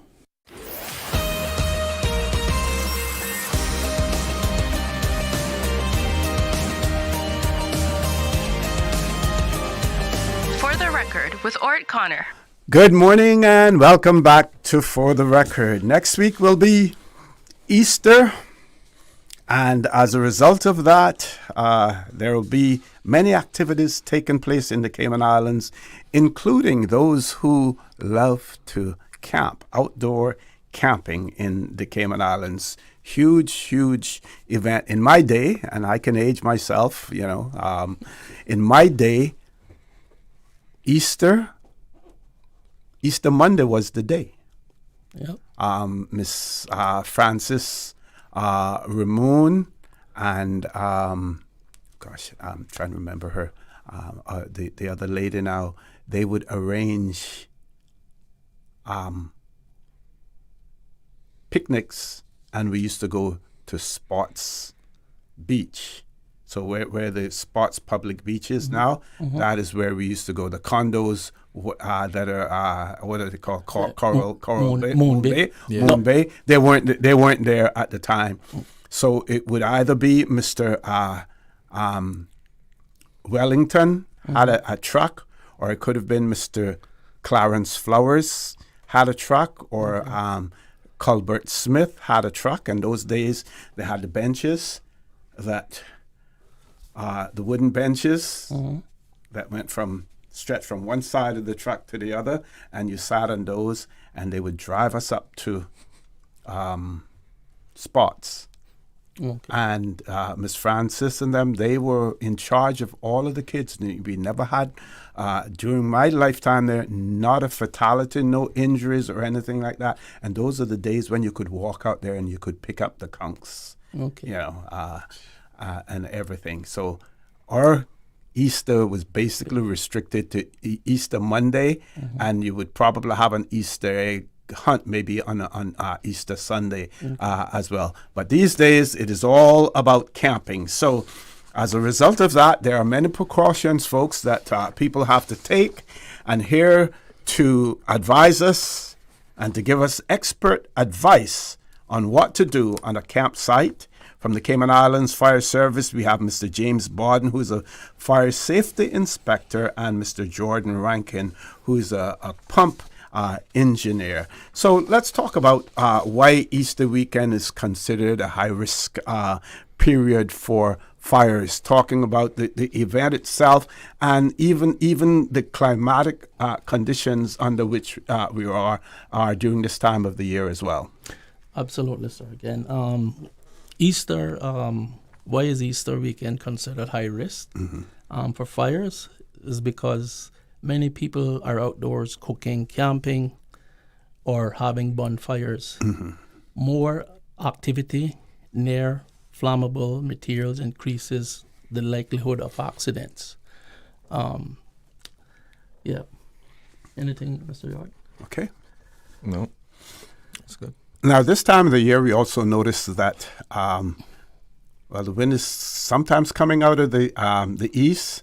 Could be the northeast, or could be the southeast as well. And most recently, the winds have been about 10, 15 knots per hour as well. So when you're having a campfire, it's important to know what the wind direction is and where to set up that campfire as well. Would it be? Yes, sir. That's why the fire service advocates for, before these campfires, we'll come out and do a site assessment. And again, we'll give the go-ahead, yes or no. If the wind direction or the winds are too strong, it is something that, we don't we don't support, so to speak. But the wind direction plays a great role in determining if these bonfires could be approved or not. Yeah. Now, earlier we spoke about the use of fire extinguishers, but for those who may not be able to afford a fire extinguisher and may not be able to obtain one, we know that sometimes people will resort to using sand to put out a fire. Any advice that you can give our audience in relation to that, gentlemen? Sure. So sand can be used, but it's not like you said, we don't support using sand, because when you use the sand, the embers can remain hot under the sand and they could later reignite. So what we advise is to have like a bucket of water near to fully extinguish the fire once you're no longer using it, And having a bucket of water near shouldn't be that difficult, because in most instances, the campers are next to the water, right? Close to the beach. So how do you know then that a campfire has been extinguished? We don't have forests per se in Cayman where people actually go camping, and we know that in other jurisdictions like in the United States, ensuring that a campfire is out is extremely important, because those embers can reignite and cause forest fires and everything else. How do we know when a fire has been properly extinguished? So how do we know that it's fully extinguished? Is when the embers are cold enough that you can touch them. So just if you still feel any warmness to them, just continue adding water until they're cold to touch. And let's talk about the distance. If persons, because sometimes the temperature can drop as well, in the during the Easter time. I'm not sure how fortunate we're going to be next week in terms of the temperature, but it might get a little bit cool, and people may decide that they're going to burn, start a fire to keep the area warm as well. Let's talk about the distance and whether or not where should the fire be positioned so that they don't inhale the fumes from the fire. And while we were at it, I was listening yesterday to your colleagues when they were on with Mr. Charles Glidden. I believe it was it was the Buzz. The Buzz. Yes, correct. In the morning. Yes. And talking about generators as well, because we know that people do use generators.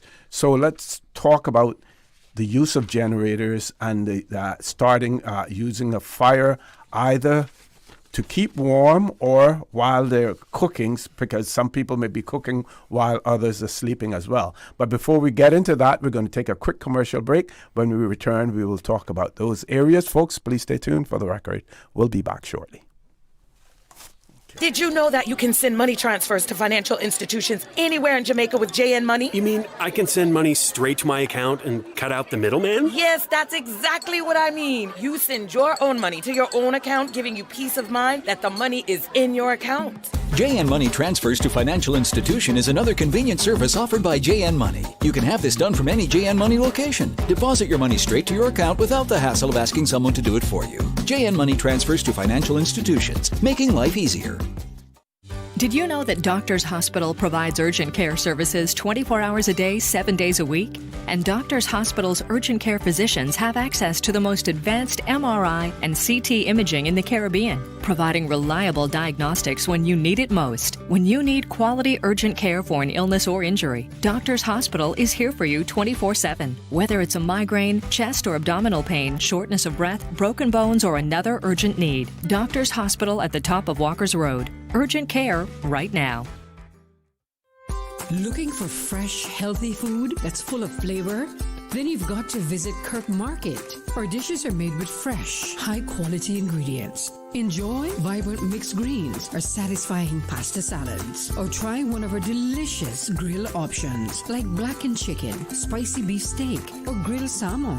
Looking for something light and flavorful? We've got sushi rolls and poke bowls prepared daily. And don't forget to explore a hot bar or Billy Fresh salad at the salad bar. Stop by Kirk Market today for breakfast, lunch, or dinner and taste the difference. Eat well, live well with Kirk Market.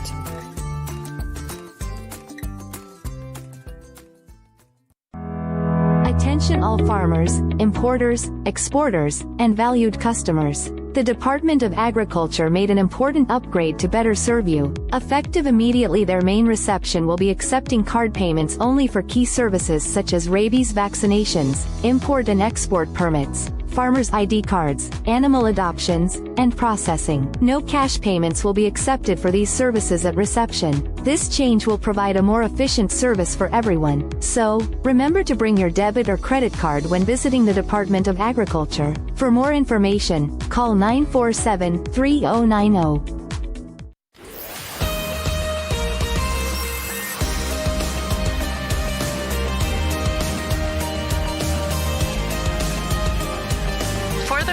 With Orret Connor. Good morning and welcome back to For the Record. Before I go back to our guests, just have to extend the birthday shout-outs a little bit. So Miss Melba Nixon also celebrating her birthday today. Lana Connolly celebrating her birthday today.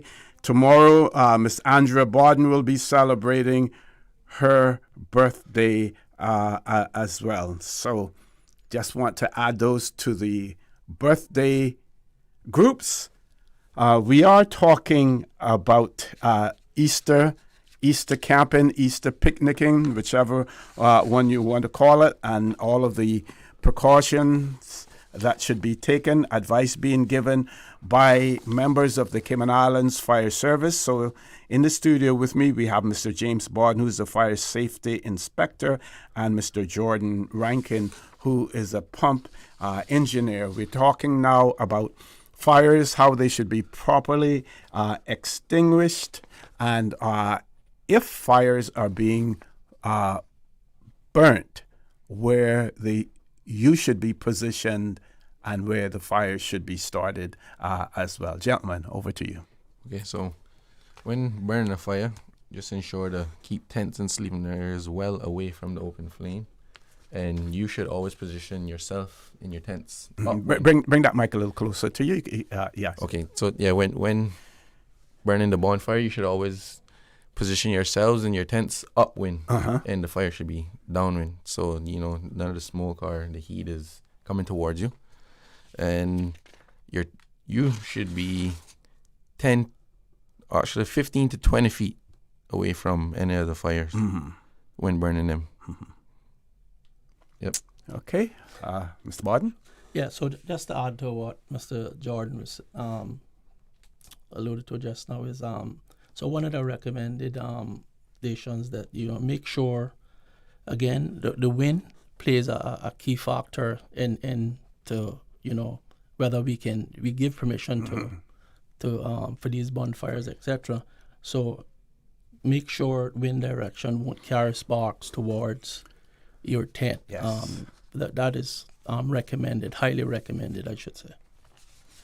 Okay. Gentlemen, we have 2 callers. We're going to take those callers. Which one first, sir? We're going to take our WhatsApp caller first. Caller, good morning. Welcome to For the Record. Do you have a question or comments for our guests in the studio? Yes, I have a comment. Sure. Yes, concerning when people build the fires on the beach, and after they're finished, they just cover them up with sun, like what the young fire officer was saying.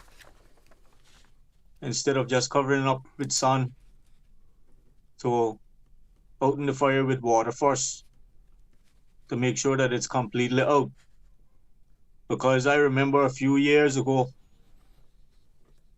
some people were camping out on the beach and they just covered the fire coals with sun. And I think it was the next day, some people went on the beach and they had a young child with them, and the baby stepped where the fire was, and the baby's feet went completely into the fire that was still lit underneath, and that child got 2nd-degree burns. Okay. Thank you. Thank you. Thank you very much, caller, for that. We'll let you respond to him after we take the other caller. Caller, good morning. Welcome to For the Record. See. Yes, good morning. And good morning to your panel there. Those professional firemen there. I have I can say a pleasure of working, especially close to Mr. Borden numerous of times. Him and Tina and Tiffany. Okay. And they're always on hand. They're always there, especially when I start a fire, because I normally do that. And the thing about it, see the communication between me and them. If I'm doing an event and they get another call, they schedule to come to me and they get another call, they would quickly get on the phone and communicate with me and say, hey, we just get a call out, but we know you got a time to do your thing. So you just go ahead, be careful, and keep us up to date if anything would occur that is out of your control. So we got that real good communication, and we'll see the good thing about it. When I go up to the fire station to get my approvals, the persons that normally deal with me, I know their grandmother, their auntie, their brother, or somebody, and that makes me, feel very, very, very, very secure and proud and proud and proud, because a fire department is a very crucial department. That in itself, usually when the police come, is after an incident happen and they can't save the person. But these firemen can go to the location, and because of their skill and their rapid, supply of water or whatever they do, can actually save lives. So I think, I'm not sure, might be speaking out of terms, they are one of the lowest paid departments in government. And in my opinion, they're one of the most important after the person that bringing in money. So the money should be dished out to these guys. And another thing, I'm noticing that the planning department are approving all these high-rise building, 10 stories now, and I think that their equipment, the fireman equipment, should be rapidly upgraded to some of the best equipment that we can get. So to assist these guys if they have to, go up to those high apartments. Okay. Because sometimes they might have to go up there to assist somebody through the window, not necessarily, out the fire, but the fire might be within, and they can't get to them through the elevator or staircase. So they, might have to go up the wall on the outside, So I think that we need to start looking into upgrading our fire department to the highest level. So I just want to, say kudos and big up, your panel, Mr. Borden, Mr. Rankin. Yep. But I do work really close with Mr. Borden, so I know quite a bit about his professional thing. And sometime when I go there too, even though we're friends, he'll inspect my paper today, and turn over all the pages, and check the insurance. You don't get any breaks. No breaks. No, check the aviation and see that not an expiry date. That's right. It's all about safety. It's all about safety. Yeah. Sometime in a hurry, I try to chat him up and say, that's it. No. He checks he checks everything before he put a stamp on it. Yep. Lord Graham, thank you. Real professional. Thank you very much. Yeah. And the saying is that, when it comes to fire, everybody else is running away from it and the firemen are running towards it as well. So that speaks, volumes in terms of, what you do. So the first caller we had referred to burying embers in the sand, especially those charcoals. They have a tendency, to burn even longer. So any advice that you want to give? Absolutely, sir. When it comes to disposing of the charcoal remnants, we recommend that you properly extinguishes those remnants. Douse them? Douse them with water and make sure that they're completely extinguished. Not burying the remnants. If you have maybe a bucket or so, you can take them, or a trash bag, you can put them in a trash bag once it's fully extinguished and dispose them properly. Again, I also want to take this opportunity to say thanks to the caller there just now. Lord Graham. For his kind sentiments. It's a pleasure working with him on these many events that he do around, especially around Pirates Week and Christmas time. And he's quite a gentleman, and I enjoy working along with him in providing safety on a whole to the community. Yeah. Not sure if you're in a position to comment on his observation in relation to having the proper equipment to deal with development here in the Cayman Islands and moving, up to 10 stories. I'm not sure whether or not you're in a position to comment on that. Absolutely.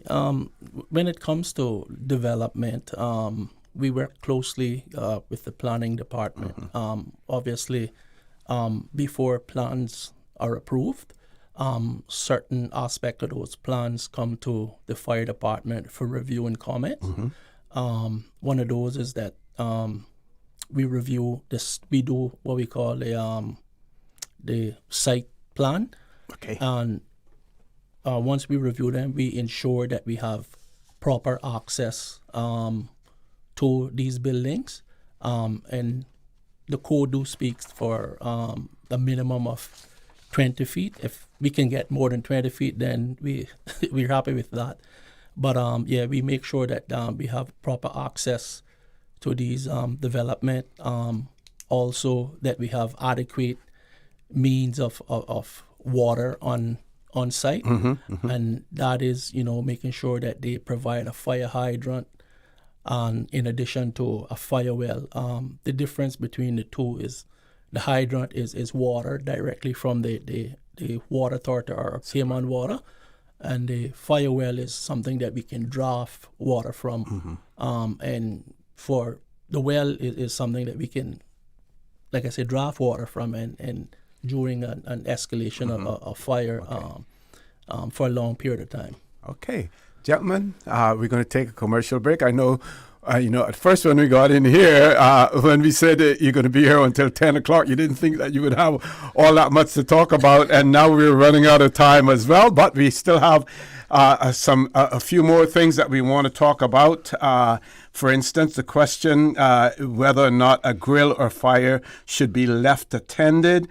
We're going to talk some more about generators as well, and the storage of fuel in relation to that, and what should be done if a fire happens to get out of control as well. So, folks, don't change that dial, because there's still more important information that we want to dispense to you, especially if you plan on camping out during the Easter holidays. So please stay tuned. For the record, we'll be back shortly. My mom's a superhero. She always knows what to do when I feel icky. Yesterday, we went to West Bay Pharmacy, and they had everything she needed. Medicine, my favorite Band-Aids with dinosaurs, and even flavored vitamins. Mom says they keep our family healthy. I think they're magic. But don't tell anyone. I think superhero shop at West Bay Pharmacy. West Bay Pharmacy, where the superheroes shop. West Bay Pharmacy and Centennial Towers. Convenient quality care is just around the corner. There you go, sir. Thanks for choosing JN Money Transfer. Boy, thanks to JN Money Transfer, I can stay right here in Cayman and pay Mama bills back home in Jamaica. Her water, light, phone, and other bills never late. Every month I pay everything in one place. Make payments to over 30 companies in Jamaica through JN Money Transfer. Fast, affordable, convenient. Call 1-800-744-1163 for details. Your dream home starts with a vision, and often inspiration is at the heart of that vision. Brand Source Home Gallery's in-house designers are here to help bring your vision to life. Whether you're remodeling or building a new home, Brand Source Home Gallery is your one-stop solution. Explore their kitchen cabinets, sinks, faucets, bath fixtures, tubs, vanities, and more. Let Brand Source's designers help and inspire you with your next project. Call 623-5000 and schedule an appointment with a design expert at Brand Source Home Gallery, Dorsey Drive, Industrial Park, serving Cayman for 50 years. At Kirk's Home Center, we can make your life much better. We got it all together. We got a great deal in store for you.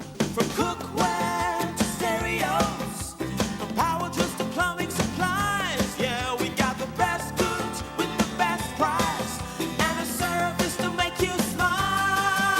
At Kirk's Home Center, we got a great deal in store for you. Celebrating 50 years of broadcasting in the Cayman Islands. This is Radio Cayman, 89.9 FM.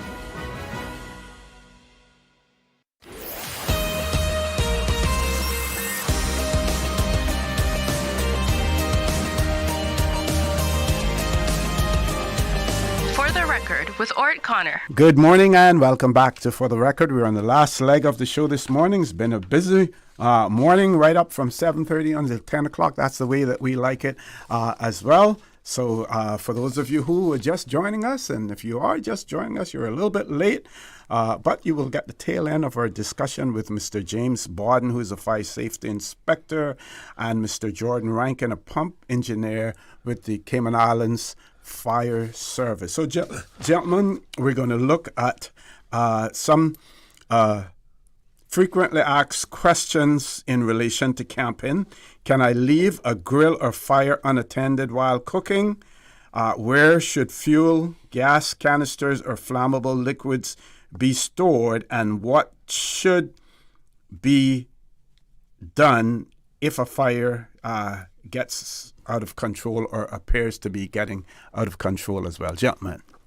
Okay, so for the grill, we would advise to never leave it unattended at any time, because we just don't know what can happen while there's an open flame on the grill. Anything can happen, especially if there are young children around. Yes, you just never know. And for the canisters, we'd avoid placing them around flammable or where you're going to be cooking and stuff. You want to avoid having them around those areas. Heat sources. Yeah, having them near flames, heat etc. sources and stuff. Yeah. And what else we want to talk about now? What should we, if a fire appears to be getting out of control, some of the steps that should be taken? You want to comment on that one? I thought you was going to speak. Okay, yeah. So whether if a fire seems to get out of control, again, fire safety isn't just about you. It's about protecting everyone around you, including neighbors, wildlife, and property. And a single unattended fire can quickly spread, causing major damage. So the answer to that question, I would call the immediate service, call the fire department immediately, which is you dial 911. And as opposed to dialing directly to the fire service. Correct. Yes. Yes. So dial 911, and again, if the fire is a small fire that can be managed by extinguishing that fire yourself, then with all means, try to extinguish it. Always still call 911 first, so the fire crew can respond to the incident. Now, we know that the use of generators is going to be, there's going to be a high use of generators at campsites as well. Can you speak to refueling those generators? How should they go about it? Yes. The proper type of container that should be used in refueling, those, with the spout where you can control the flow and things of that nature, Mr. Borden? Absolutely, sir. We know that during these times, people tend to use generators for purpose of lighting. In some cases, I've seen even people bringing AC, the small AC units to the beach and somehow install those into the tents. But yeah, we know generators, the safety around using generators is proper ways of fueling them. We recommend before fueling them that you shut down the generator completely and not have fuel, etc., close by them, because the generator do produce heat. And most importantly, generators produce carbon monoxide, which is a colorless and odorless gas that can be deadly. Running them too close to any sleeping areas or tents areas can lead to carbon monoxide poisoning. So that's why we suggest that your generator be placed away at least 15 to 20 feet away from your sleeping area tents. Early symptoms of carbon monoxide poisoning includes headaches, dizziness, nausea, and fatigue, and confusion. If multiple people feel unwell at some time, it is serious warning signs. Move to fresh, immediate, and seek help.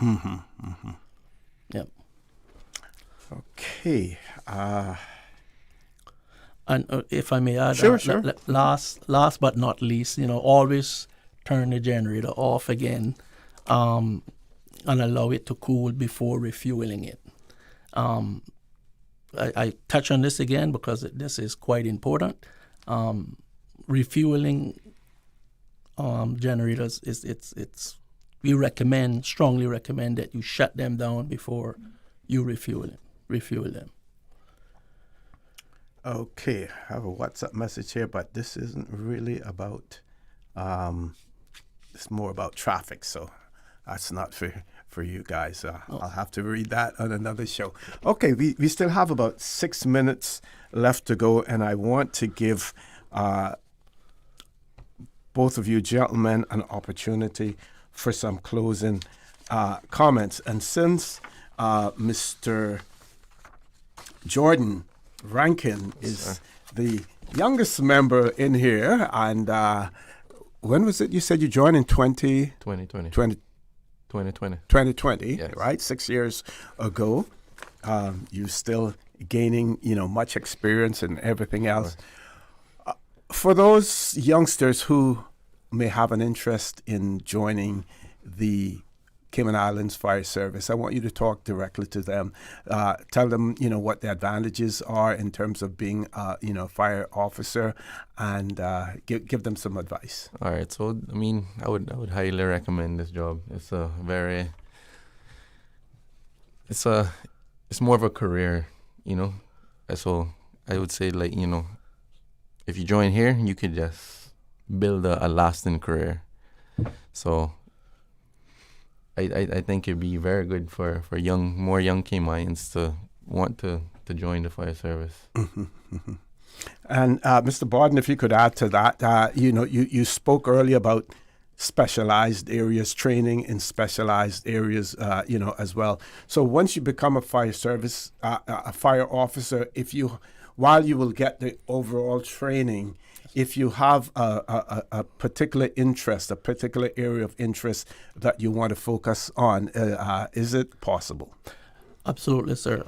The fire service, while, back when I joined, like I said, October, God's willing, October 1st coming here will be 36 years for me.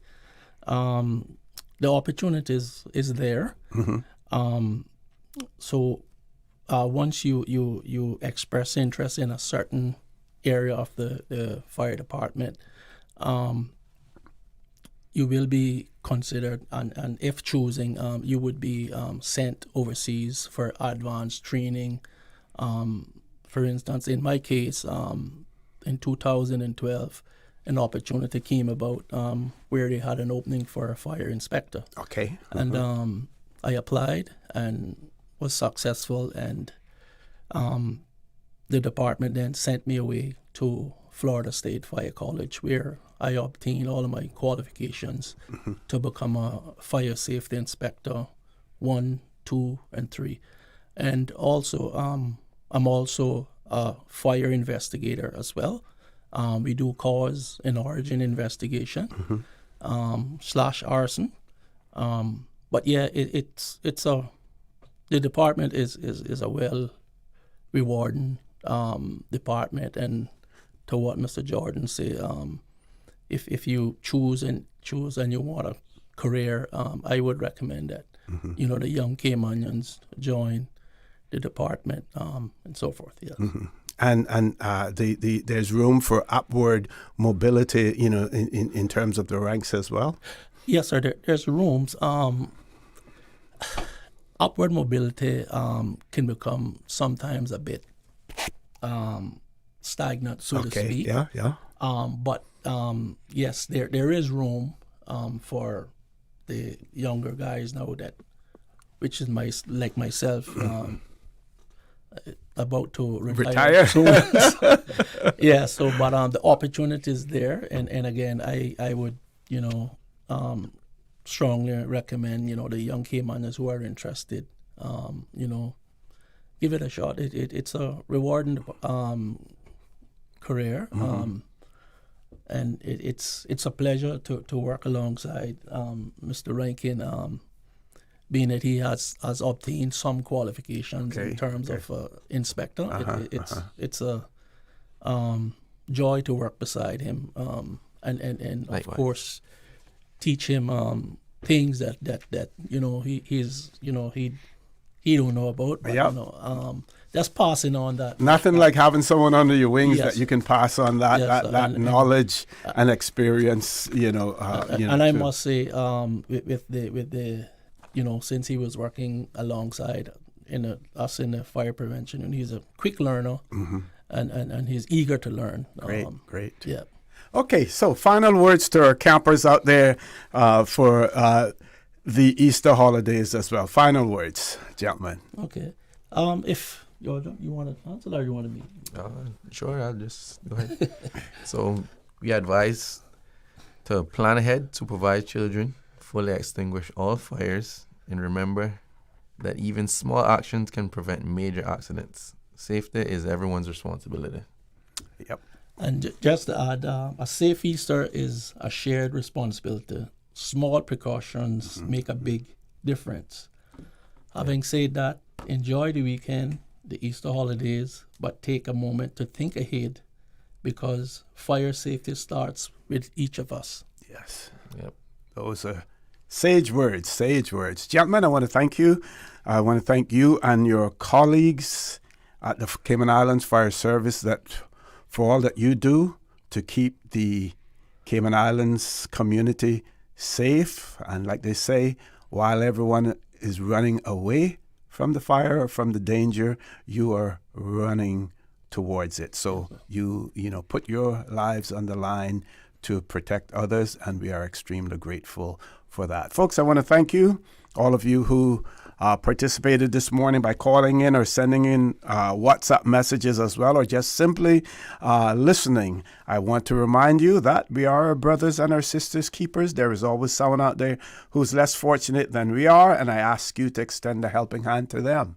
If you can't do that, then I suggest you donate to a worthy charity, because we always want to consider those who need, not necessarily those who want or even those who crave. So folks, have a great day. Continue to support your radio station, Radio Cayman.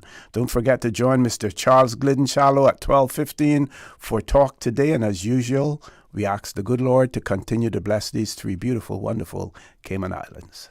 For the Record, proudly brought to you by Brand Source Home Gallery, inspiring luxury. Doctors Hospital, peace of mind is important when life happens. Doctors Hospital, always there for you. Call 949-6066. And Cayman Airways, call them on 949-2311 to book your nonstop flights to Los Angeles and Panama. Kirk Market, experience a world of choice. JN Money, from abroad to Yad. And Cineco, keeping Cayman covered. Yesterday, today, always and forever. Radio Cayman in the Cayman Islands.